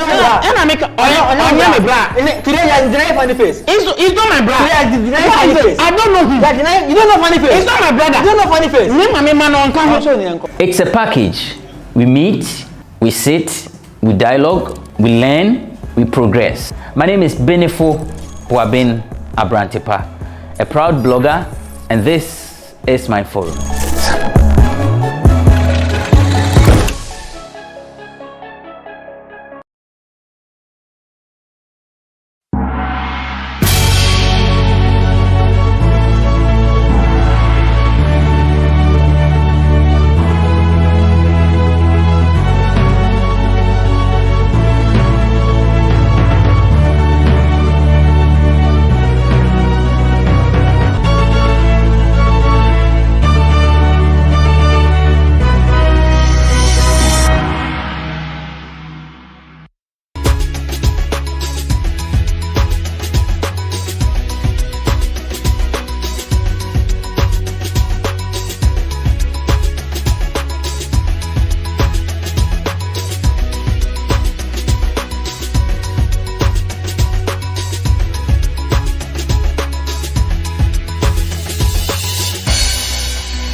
My advice to the motorists, pedestrians, drivers on our roads today is to be patient. Patience. Even the Bible says, let patience have its perfect work, that you may be complete and perfect, lacking nothing. If you have patience on our road, be patient enough to cross the road when you're about to cross. Be patient enough when you're driving and you get to the zebra crossing. Be patient enough when you're using the motorbike, when you get to the traffic light. Be patient. Be patient on the motorway. When we are patient like that, we'll get to our destination safely and we will lack no one. We will lack nothing. We will lack nothing. No soul will be lost, no life will be lost. Don't let someone's divine purpose come to an end. Don't let someone die prematurely because of your impatience. Please, let's renew our minds and be patient. My name is Yaosiki. Do the right thing, save a life.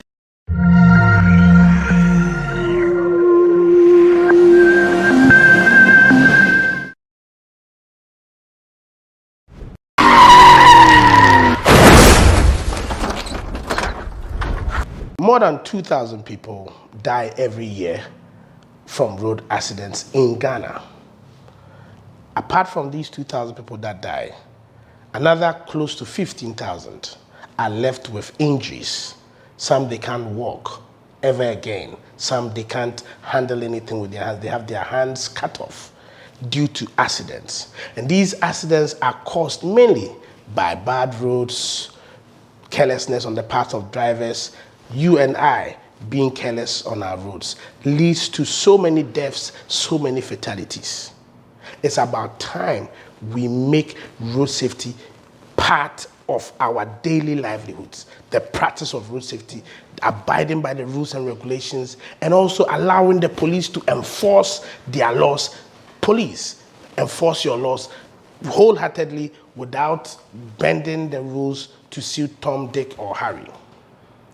Road accidents are killing every day. I keep saying it that the seriousness we attach to prevention of COVID-19, if we attach that same seriousness to the prevention of road accidents, we will reduce our accidents rate by more than 50%. My name is Bunsu Eco Pack. Dodona Frame Obo. Tie Papa Driver. Tie Mr. Passenger. Tie Motor Rider. Yen famo yen home buying. Afe wote kren wo woka mu a memfa mentena woka sti achi no monsa a sign bruni friend accident. Do the right thing, save a life.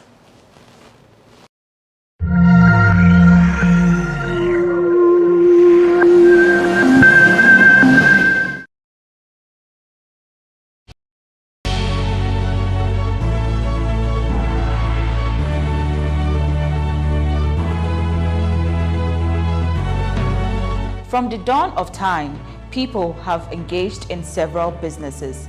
With the onset of technology and innovation, life has relatively been made easier. By using debit or credit cards, mobile banking. Thank you. And your favorite, mobile money? Tech has indeed married business. On BizTech, we spend time with faces behind known and upcoming businesses in the country. Learn more about the new technologies and innovation, as well as find out about the trending issues in the world of business. Join us as we serve you with a variety of compelling interviews, projects, and others right here on GhanaWeb TV.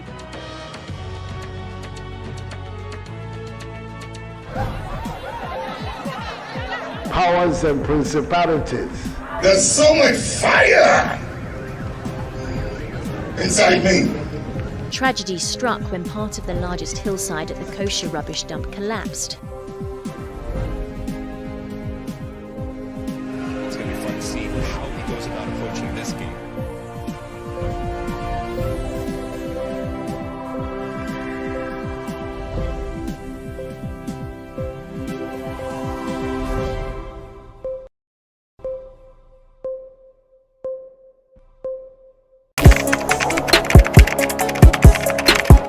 We table issues relating to the arts and entertainment for a riveting discussion, of course, without fear nor favor. The question the presenter asked them was a dumb question. You need to speak the part and move. Varied views. We agree to disagree. So I would disagree with everything you said. I think that he's a smart guy. I think what he did. No, but I also said he's a smart guy. Yeah. I guess that I'm waiting for the what next. Yeah, I don't think that we have to wait for what next. It sometimes gets confrontational, but that's the beauty of the game. It's not my brother.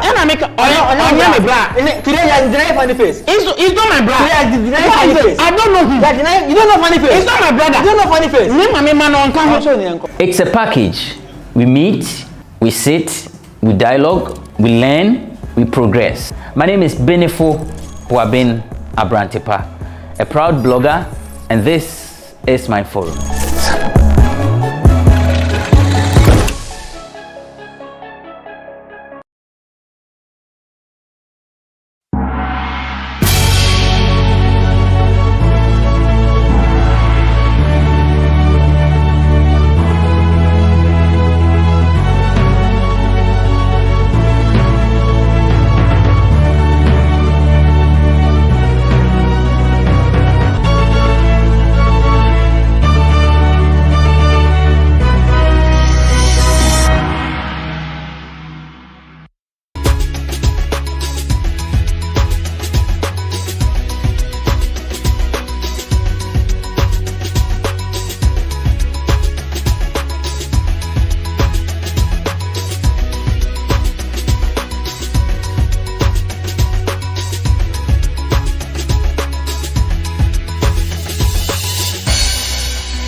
Let me begin by expressing my profound gratitude to the Chief Executives Network Ghana Limited for organizing this 5th CEO Summit in partnership with Deloitte, the GIPC, and the State Interest and Governance Authority, SIGA.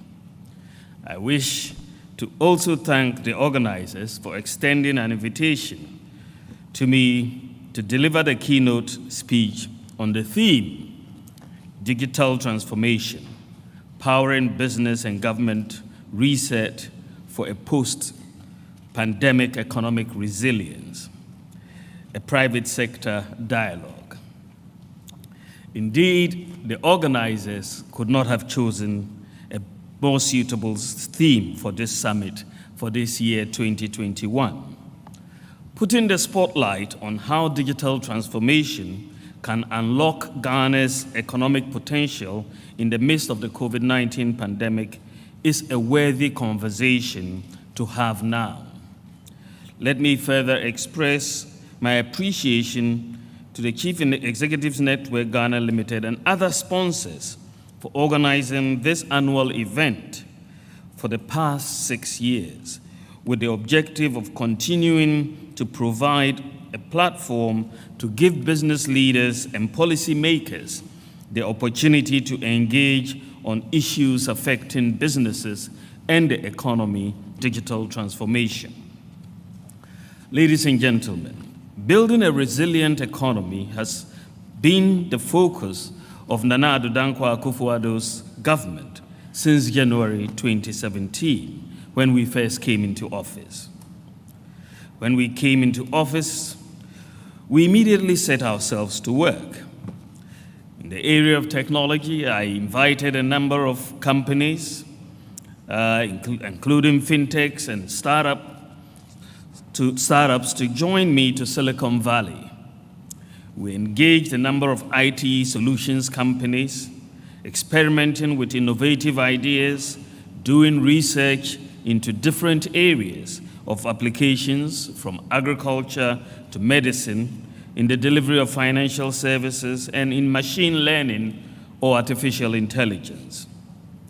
On our return, I invited these companies back to the Jubilee House and charged them to help provide solutions to our development bottlenecks and promised them our fullest support in any area of application, especially in 3 areas: how to improve the business environment, how to address government administrative bottlenecks in service delivery to households and to the business sectors, and how to formalize the economy.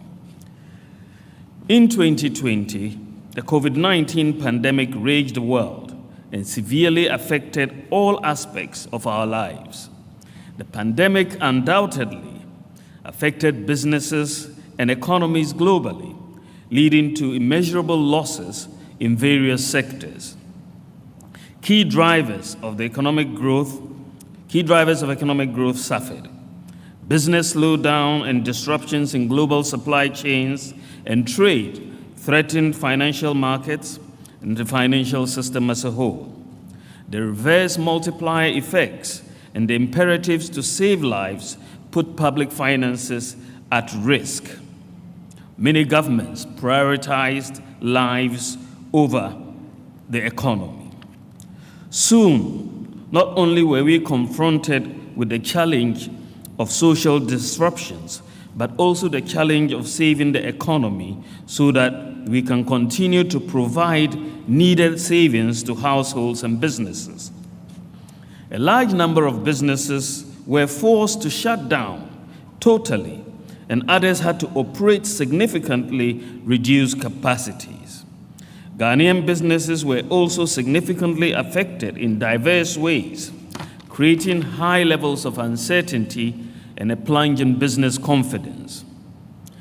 Ladies and gentlemen, the world in the year 2021 continues to live in uncertain times and moving in uncertain directions. COVID-19 continues to put public health at risk. Nimbly, Ghana has made a combination of social and economic interventions and policy choices on many fronts. What Ghana has done and continues to do square well with the way advanced economies are carrying out the fight against the pandemic. And in some cases, we are doing even better. We continue to deploy an array of social economic interventions, temporarily lowering the bar on fiscal prudence, and continue to revise policy choices and interventions as needed. The central bank ably is doing its part, lowering interest rates, easing liquidity, mindful not to ignite inflation more than the economy can handle and more than what people expect. With the expectations that the pandemic will wane soon, the Ghana Cares program laid out a set of policy pathways and instruments to stabilize the economy and stimulate recovery in the shortest possible time. Ladies and gentlemen, what is left is how the private sector would respond to the policy innovations and interventions which government has put together. We will continue with our comprehensive efforts to save lives, safeguard the educational system, minimize interruptions in the educational system, ensure micro, small, medium, and large enterprises continue to thrive and continue to fuel the economy even as the pandemic persists. It is in the middle of all these challenges that we must continue to re-examine our ways and means of doing things, from home to the office, from the farm to the factory, between government and citizens and businesses, and vice versa. We must continue to challenge ourselves on how to deliver learning services, our conventional notion of the classroom, and how to deliver and manage our health system. It is absolutely imperative to reset and reignite business and the economy in these times to ensure continuous growth and development of the Ghanaian economy. The pandemic has presented a much-needed opportunity with which we can reset the economy while still building upon the solid foundation laid before 2020. The COVID-19 pandemic has demonstrated ample systematic flaws in the way we do things, including the way we conduct business, thereby requiring us to rethink and reorient ourselves and our businesses. We cannot succeed if we hold on to the old ways of doing things. If we want to survive, we will have to dwell on the lessons learned from the pandemic going forward. Our government continues to take steps to sanitize the regulatory environment for the conduct of business in Ghana.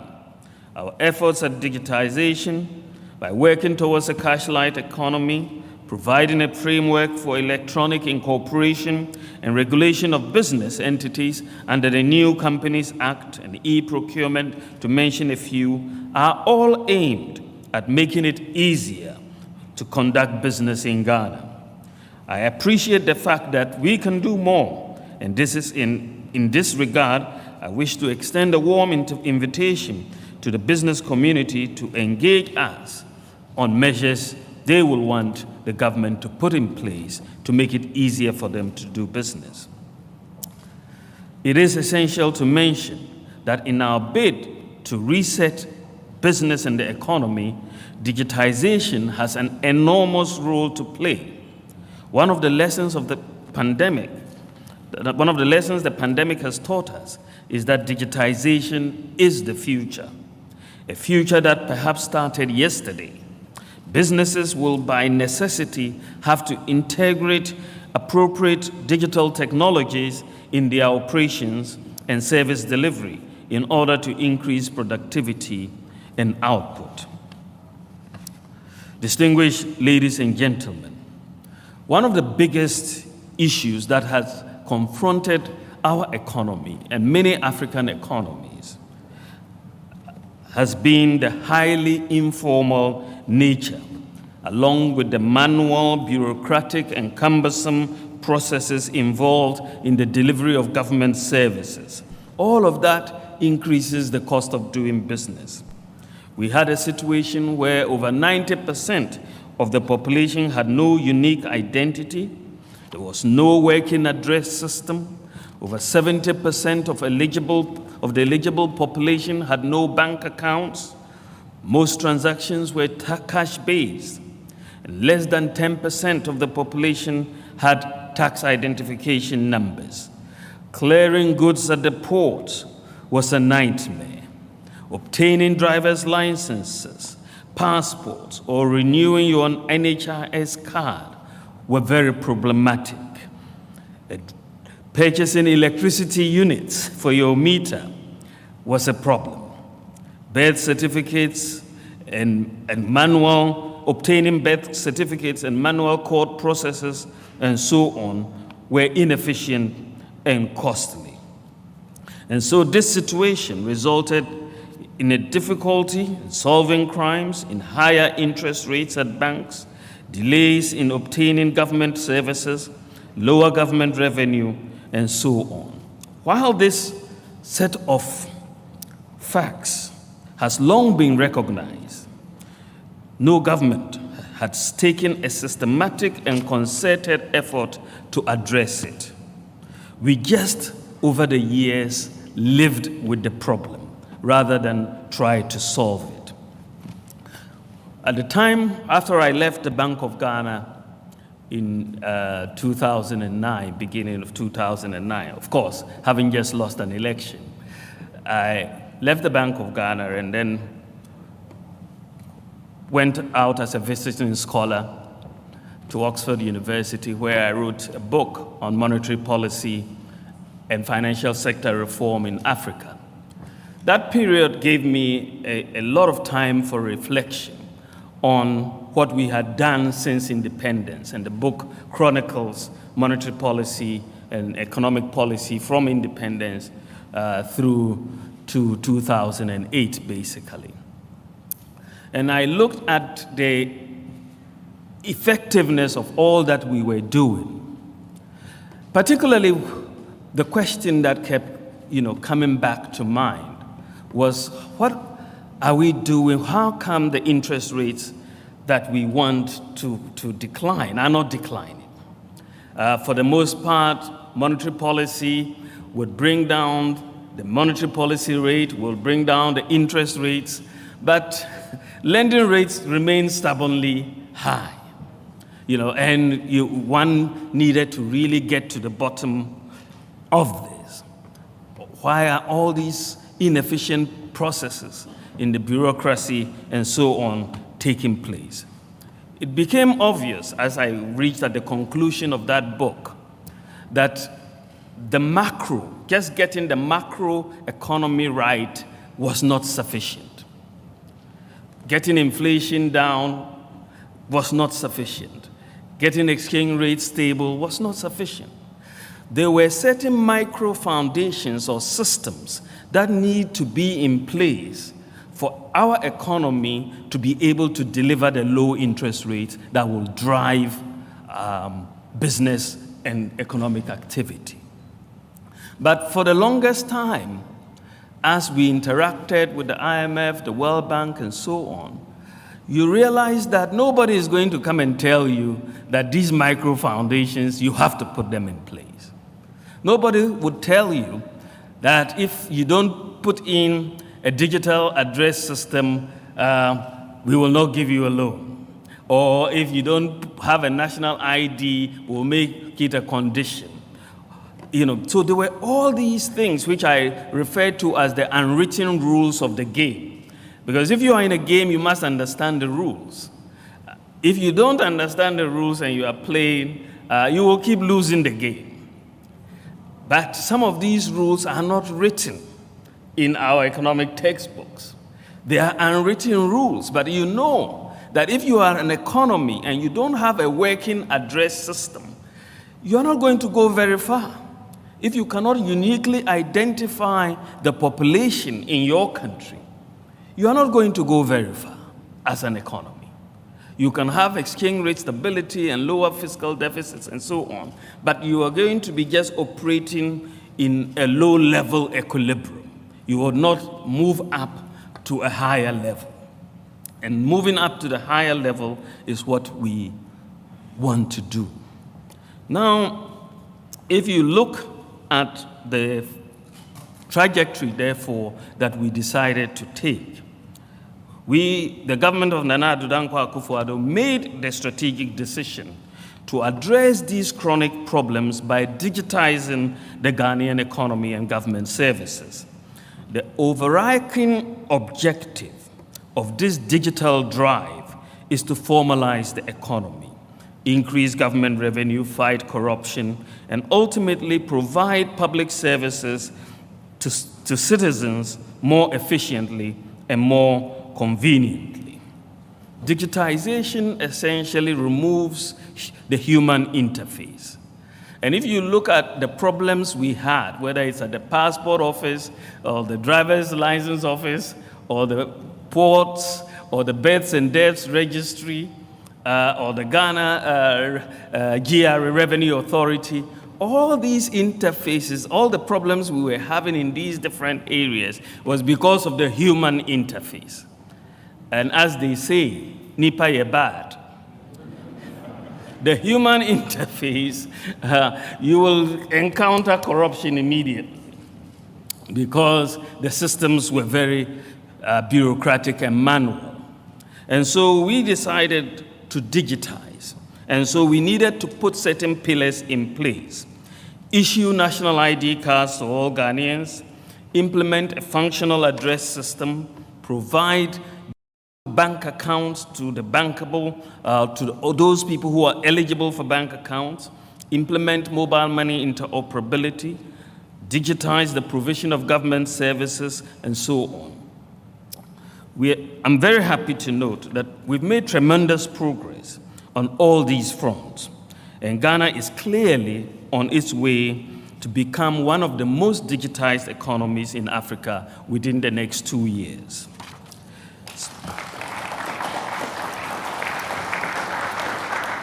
Specifically, we've issued the National Biometric ID card, which no government has been able to do since independence.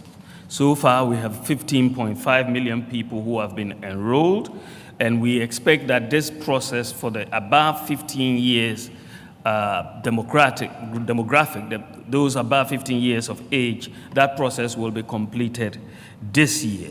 We will then move into the schools and do those below 15 years of age. But this national ID system that has been implemented has provided Ghana a database that will be the anchor for all transactions in the future. We are about to move into a new economy, if you haven't already realized that, because it is going to provide a single source of truth and a unique identity for all transactions across the spectrum. And so this year, what we've been doing since we came into office has been the integration of the national ID database with other databases, key databases. So we've integrated it with SNIT, we've integrated it with GRA, and with GRA, for example, up to 2016, TIN numbers in Ghana were 750,000. By just making the TIN number your national ID number, we've immediately increased it from 750,000 in 2016 to 15.5 million as at now, in terms of people with tax ID numbers. We have integrated the national ID with the NHIS, and we are moving on to Controller and Accountant General's Department. The ghost workers will not be happy, but we are doing that now. We are in discussions with the banks and the Bank of Ghana. The Bank of Ghana is driving, all bank accounts will be linked to a national ID number, and the process will start soon, and banks will start, once the process starts, they will start accepting and verifying the individuals using the national ID card. I expect, as the Minister for Communications and Digitalization, will soon announce that we will all, from maybe end of June or beginning of July this year, everybody will have to register their SIM with a national ID number. So we all have to do that, otherwise we lose that SIM. And that will really give us a real identity for all Momo transactions, for example. And it then takes away fraud that is taking place, whether it's SIM box or through Momo and so on. We will discard all of that. We will also, we are also doing the births and deaths registry. The digitization there is about 80% complete now. But what we are putting in place with the births and deaths registry is a system where we hope from next year, when a child is born, right at birth, within a month, each child will be given a unique national ID number across the country. And that will help us maintain that database right from birth all the way to death. So it's really a different country that we are trying to move into. I know that it was a challenge. What we have done in Ghana was a challenge. When we met with the NIA and the Margins Group, initially they had wanted to issue very, very delayed cards because it was, but we said that given the nature of our people, you should do instant issuance of these cards, because a lot of the times if people have cards, they may not return for them. And we should try to do instant issuance. But they pointed us out that no country in the world had done instant issuance of national ID cards before. So we said, well, we will be the first, and we were the first. So thank you very much for making that happen. We've implemented a digital address system capturing every square inch of land or water in Ghana. In the process of implementing the digital address system, we have provided unique addresses for 7.5 million properties in Ghana. We have identified 7.5 million, including huts in all the villages, 7.5 million properties, and we are providing digital addresses and street addresses to all those houses and properties.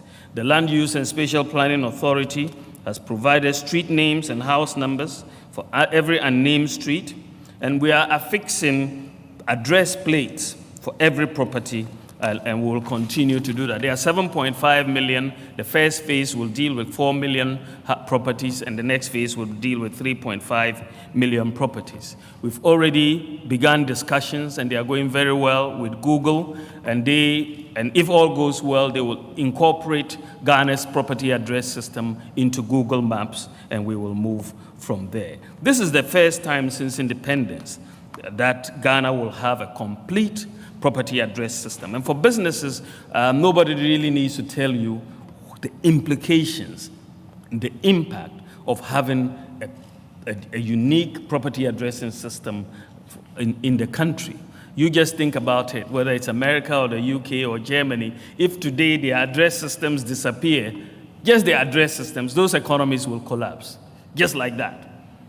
They cannot function without address systems. And so the opportunity cost of not having these address systems for e-commerce and so on is just huge. Delivery of services and so on is huge. And we are really very, very, very happy that Ghana has been able to do this. Of course, there's the groundbreaking mobile money interoperability, which has also been implemented. The mobile money payments interoperability has made it easy for transfer of money across different telcos and between bank accounts and mobile wallets. That is the unique feature of Ghana's interoperability. You're not just going between different telcos, but between bank accounts and mobile wallets. And since you have so much in the system, it has solved the major problem of people having access to bank accounts, because of mobile money interoperability, bank accounts or mobile money accounts are essentially functioning like bank accounts. The data shows that Ghana currently is the fastest growing mobile money market in Africa, and the total value of mobile money transactions in 2020 during this pandemic was 569 billion Ghana cedis. That's about $100 billion in 2020. It's just mind-boggling, right? Mobile money transactions in 1 year, because of interoperability, have reached $100 billion in Ghana. Now, checks, on the other hand, amounted to 180 billion instead of the 569 billion for mobile money. So checks are slowly, of course, I think it wouldn't be long, Deputy Governor. I think checks will soon be history as we go on. But when you think about it, we invested $4.5 million to set up mobile money interoperability. Just $4.5 million, and it's generating transaction of about $100 billion. So you see the impact of that, and on why this soft infrastructure can have far-reaching economic implications. You could have built an interchange, for example, for $50 million, but the impact on the economy would be much, much less when you look at this happening. So we are looking at this. We've also brought in the universal QR code, which is also unique in its own way, to reduce the dominance of cash in the economy. We needed a system which would bring in everybody. The point of sale devices that banks have are not accessible to your waakye sellers or the trotro or operators or your tomato sellers in the market or Kobe sellers. Those, systems, the point of sale devices are too expensive. But these are where a large volume of transactions are taking place. So if you want to go into a cashless or cash-light economy, you must have a system that allows electronic usage of these systems by every merchant. And this is why we thought that we should leverage on our mobile money interoperability, which everybody uses mobile money, bank accounts and so on, and bring in a universal QR code, which is available to every merchant. Shoeshine boys can have their QR codes, and the QR codes are basically free to have. So everybody can have a QR code. Even beggars can obtain their QR code in case you don't have cash on you. They can, the beggar can give you their QR code, and then you can send them cash. We are catering for everybody. Nobody will be left behind. Even the YAM phones can be very effective. You can use a USSD code for the YAM phone, so it doesn't have to be a smartphone. But we're about to really roll this out in a big way, and it will really reduce a lot of cash transactions. And for a lot of businesses, keeping cash is a big risk with armed robberies, even traders traveling with cash. But with a QR code, universal QR code, anybody with a mobile money account or a bank account can use it. And the fintechs are doing their own QRs and so on. We are encouraging that we move in this direction for people to get used to it and for cash to be reduced in our. But then you will have a lot more efficiency in the system. So today, the outcomes from our digitization drive are paying off. These initiatives are aimed at digitizing all sectors of the Ghanaian economy to ensure efficiency and ultimately achieve digital transformation. For businesses, a digital economy translates into a conducive environment for conducting businesses and for increasing profits. This year, we are going to be big in the land registry. This has been one area where we need to really complete the digitization process of the land registry, because land is really a major bottleneck in terms of business development, and so much capital is locked up. You don't know who owns it. Transferring it becomes a problem. And so we need transparency, and so we are doing that. Digitization of the hospitals is taking place, the senior high schools. There's a whole gamut. At least 90% of the senior high schools now are supposed to be covered. I hope they are all covered, and I think they are by free Wi-Fi now, and we are going to continue to doing that. To all chief executives and business leaders gathered here today, I encourage you all to diligently enhance your operations with innovative digital technology and to drive business evolution and for survival. Also, notions of sustainability and long-term value maximization must be at the core of the governance and operations of businesses. Businesses need to recognize and appreciate the contribution of social and environmental factors and interactions on their operations and output. To adequately prepare for the unpredictable occurrences such as COVID-19, we should focus on building sustainable businesses and an economy that will remain resilient even in the face of the crisis. The pandemic has taught us that businesses are intimately connected with society, and such intimate connection will require businesses to be responsive to the needs of all stakeholders. The attainment of the Sustainable Development Goals as well as Agenda 2063 is an aspiration we must all continue to collaborate and work towards in our quest to reset the economy and businesses during the COVID-19 pandemic. We must remain committed to achieving these goals.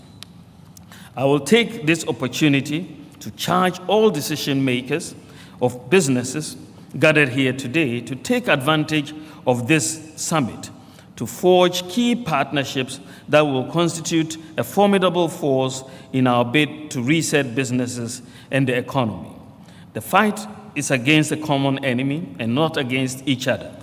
The exchange of ideas and resources is cardinal if we are to emerge victorious from the negative conditions created by the pandemic. Addressing the socioeconomic impact of the pandemic also required that we vaccinate as many people as possible against the virus in order to revitalize safe economic activity that will grow our economy. We vaccinated close to 1 million people, and we will do more subject to obtaining more vaccines. Our vaccination quest is a glaring testament of government's commitment to getting the economy back on track, and government will strive to ensure that a majority of Ghanaians are vaccinated in order to achieve herd immunity. We've now, however, decided to digitize the vaccination card, which you will receive when you get vaccinated, so that the card is now being embossed with a QR code, so that wherever you go in the world, when they digitally check your vaccination, they will see that indeed you have had 1 vaccination or 2 vaccinations, and therefore it cannot be altered. And this is the advantage of it, so that we become part of the global citizenry. And I think that would be good for Ghana. I wish you all the very best in your deliberations, and we look forward to the outcome of your deliberations. Powers and principalities. There's so much fire inside me. Tragedy struck when part of the largest hillside at the kosher rubbish dump collapsed. It's going to be fun to see how he goes about approaching this game.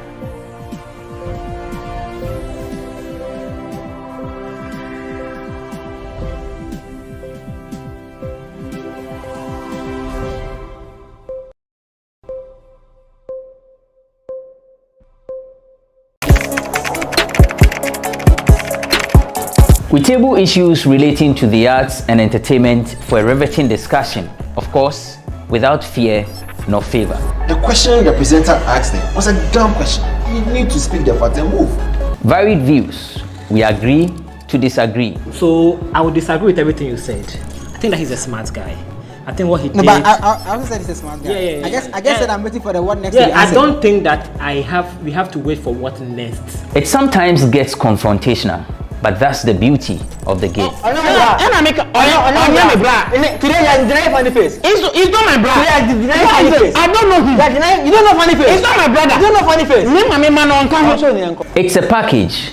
We meet, we sit, we dialogue, we learn, we progress. My name is Benefo Huabin Abrantepa, a proud blogger, and this is my forum.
Today on My Nigeria, we will be speaking to a Ghanaian who traveled all the way to Nigeria to make a living.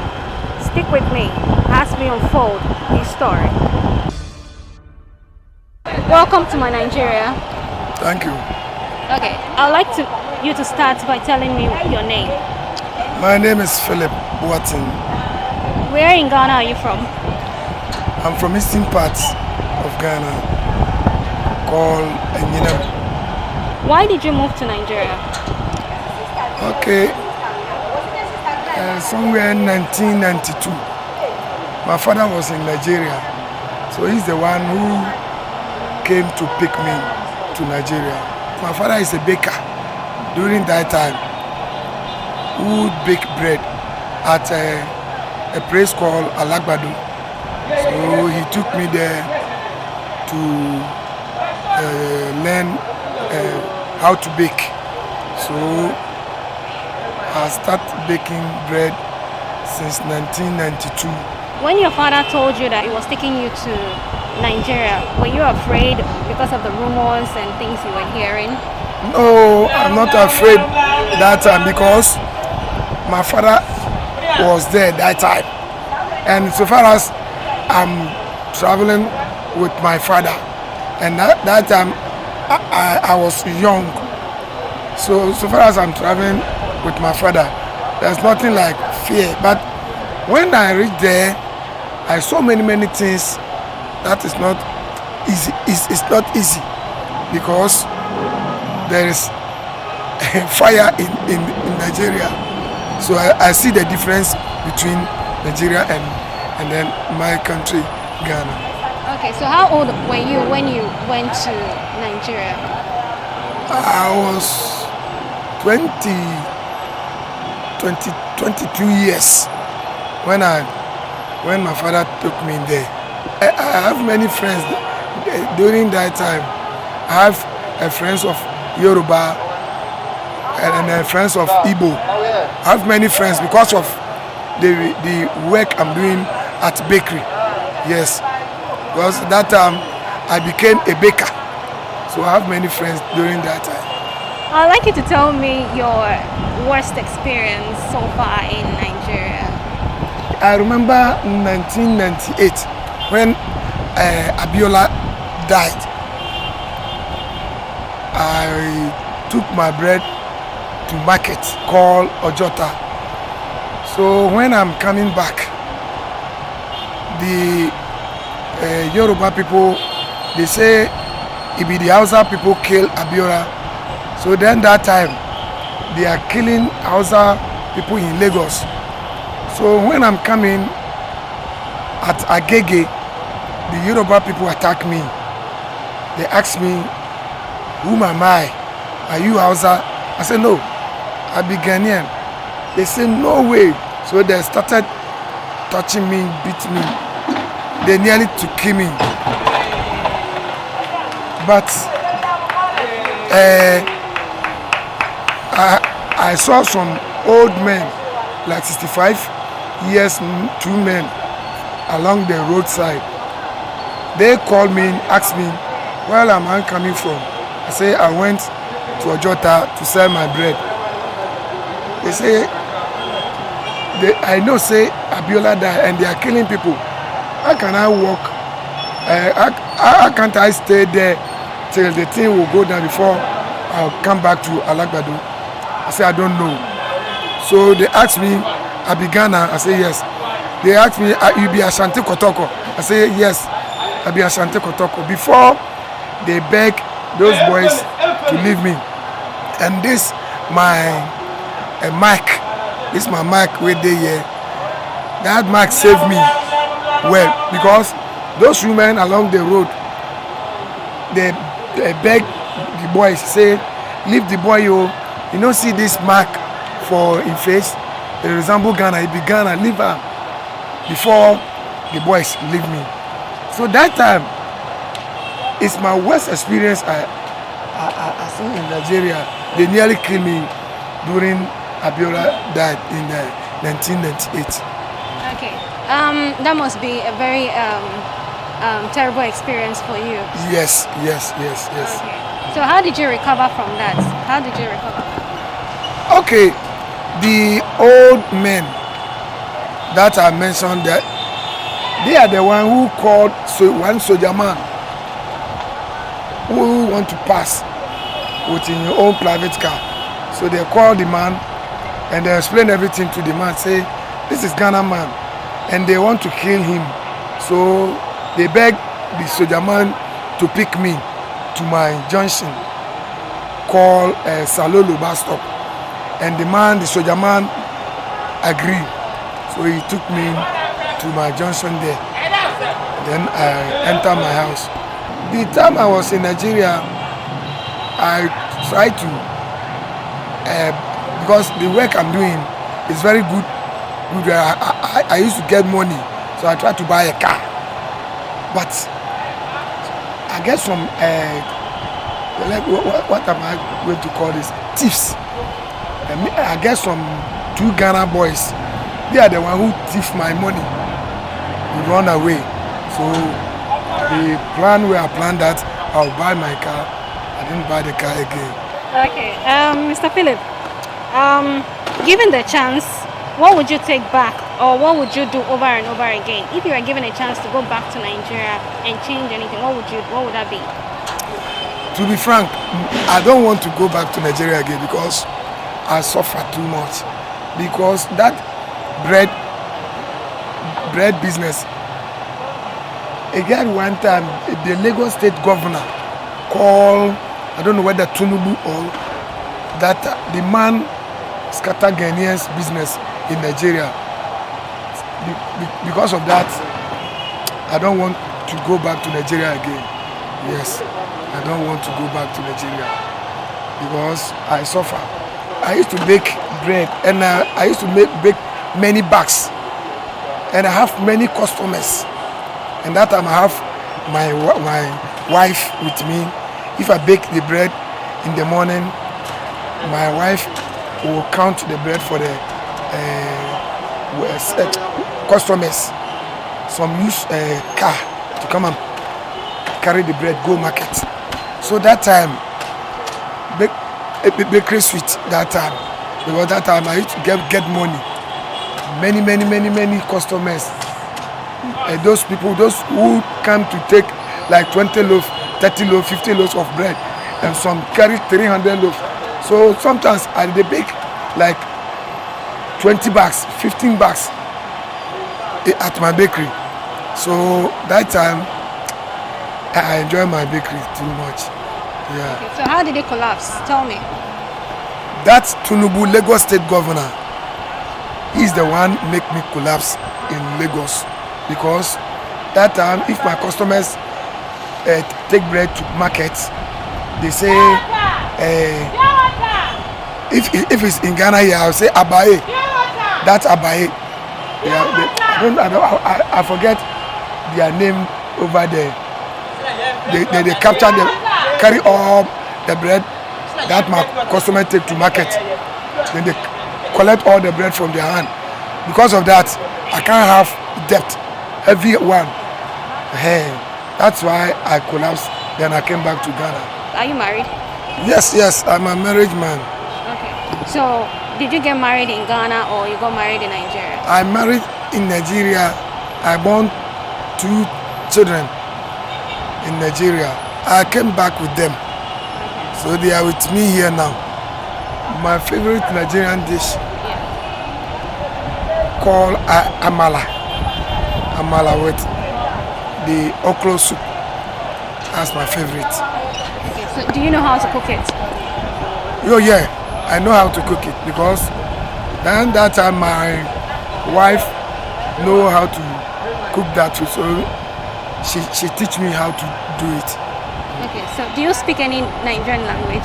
Oh yeah, I hear the Yoruba language small. Olukomi ni Philip Boatin. Ìjọra ni mo ń gbé tẹ́lẹ̀ ìjọra ni mo ń gbé. Nísìn mo wà ní Ghana. Yeah, that's nice. That's very nice. Your wife, is she a Nigerian? My wife, she's Ghanaian, but she's 50-50. She's half Igbo, half Ghana. Her papa be Igbo man, and her mama be Ghanaian, which is a BA. I want you to tell me one unforgettable memory you have of Nigeria. When I was in Nigeria, I have one girlfriend called Bisola. She's a Yoruba girl. I like the girl very well, and the girl so loved me. She's the one. Up to now, I still remember that girl, Bisola. She let me enjoy myself during that time, somewhere 1996, 95. So that's my good this thing where I remember now. Haven't you heard from her since then? At all. I don't have her number. There's no way. I don't hear from her at all. Oh, okay. So Bisola, if you're out there, Mr. Philip still likes you.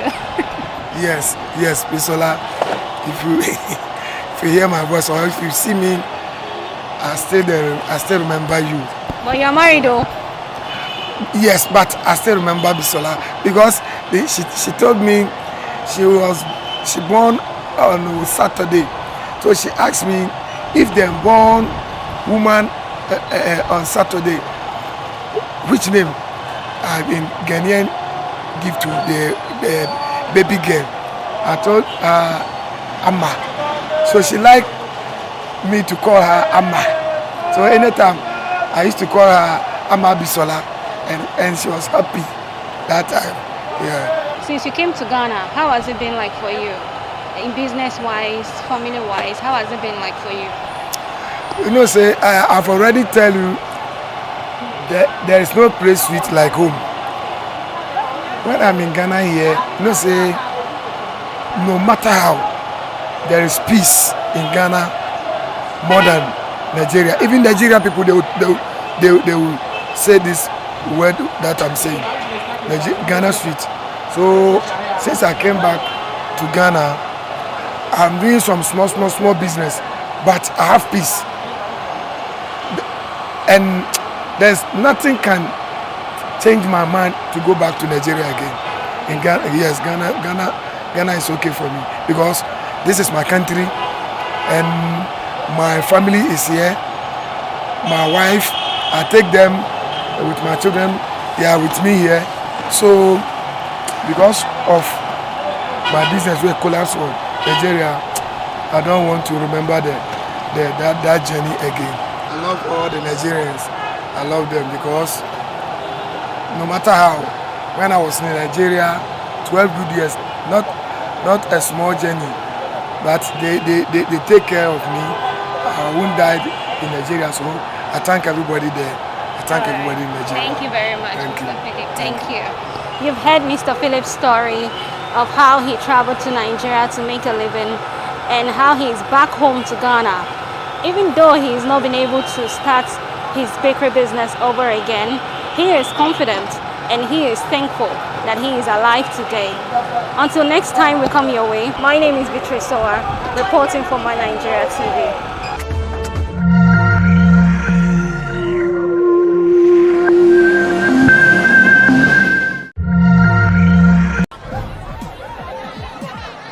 Powers and principalities. There's so much fire inside me. Tragedy struck when part of the largest hillside at the kosher rubbish dump collapsed. It's going to be fun to see how he goes about approaching this game.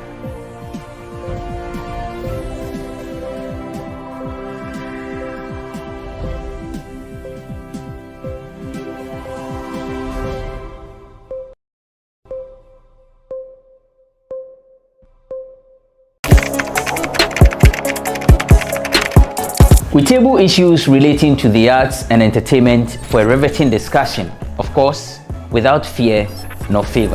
The question the presenter asked them was a dumb question. You need to speak the part and move. Varied views. We agree to disagree. So I would disagree with everything you said. I think that he's a smart guy. I think what he did. No, but I also said he's a smart guy. Yeah. I guess that I'm waiting for the what next. To be I answered. don't think that we have to wait for what next. It sometimes gets confrontational, but that's the beauty of the game. Today you are denying funny face. It's not my brother. Today you are denying funny face. I don't know him. You don't know funny face. It's not my brother. You don't know funny face. It's a package. We meet, we sit, we dialogue, we learn, we progress. My name is Benefo Huabin Abrantepa, a proud blogger, and this is my forum.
The issue of Wesley Girls Senior High School denying some Muslim students from participating in this year's Ramadan fasting has been trending for some time now, and we are here to find out from the general public their take on the subject matter. Honestly, I believe all institutions have their own governing rules and regulations, and as such they should find a way of communicating it to the parents before they bring their awards in, such that it doesn't seem like they are intolerant. I would say they are within their rights to issue the orders they are issuing.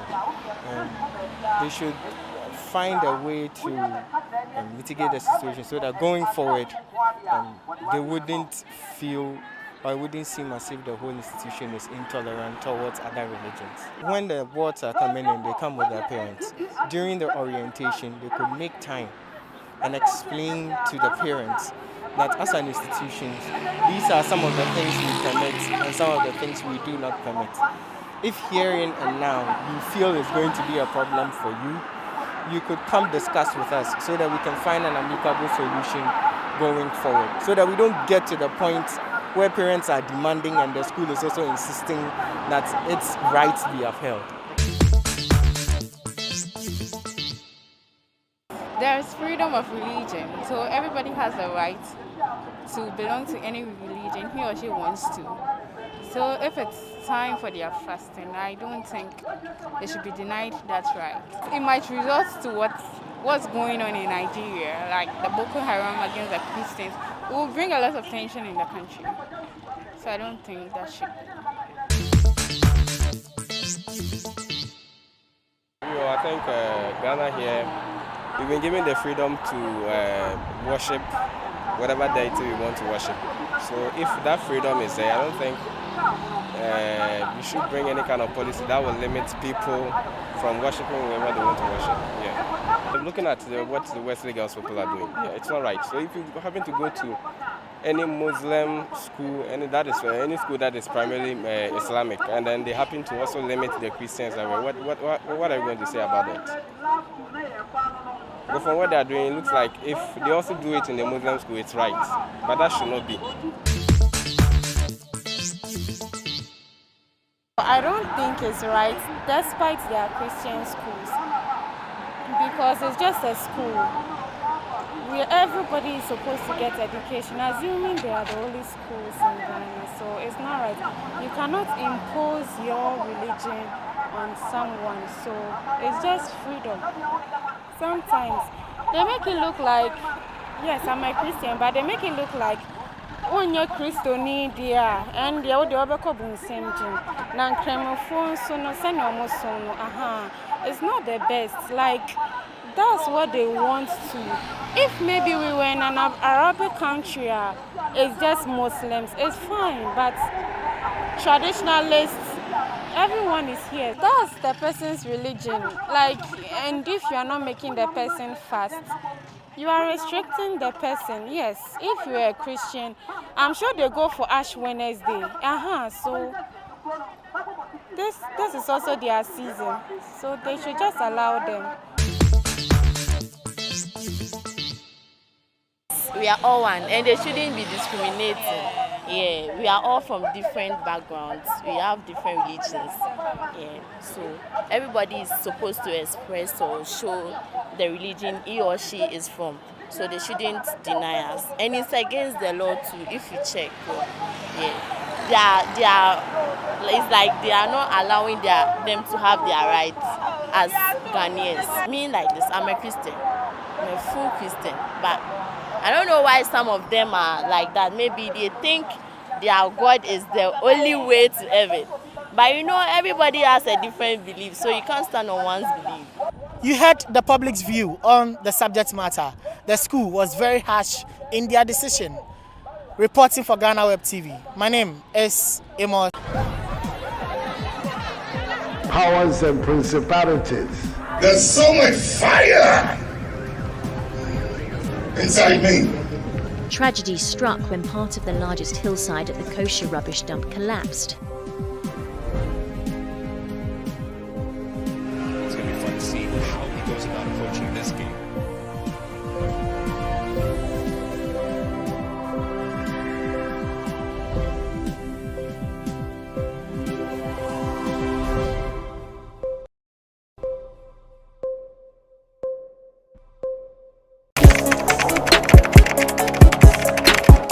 We table issues relating to the arts and entertainment for a riveting discussion, of course, without fear nor favor. The question the presenter asked them was a dumb question. You need to speak the fact and move. Varied views. We agree to disagree. So I would disagree with everything you said. I think that he's a smart guy. I think what he did. No, but I also said he's a smart guy. Yeah. I guess that I'm waiting for the what next. Yeah, I don't think that we have to wait for what next. It sometimes gets confrontational, but that's the beauty of the game. Today deny funny face. It's not my brother. Deny funny face. I don't know him. You don't know funny face. It's not my brother. You don't know funny face. It's a package. We meet, we sit, we dialogue, we learn, we progress. My name is Benefo Abrantepa, a proud blogger, and this is my forum.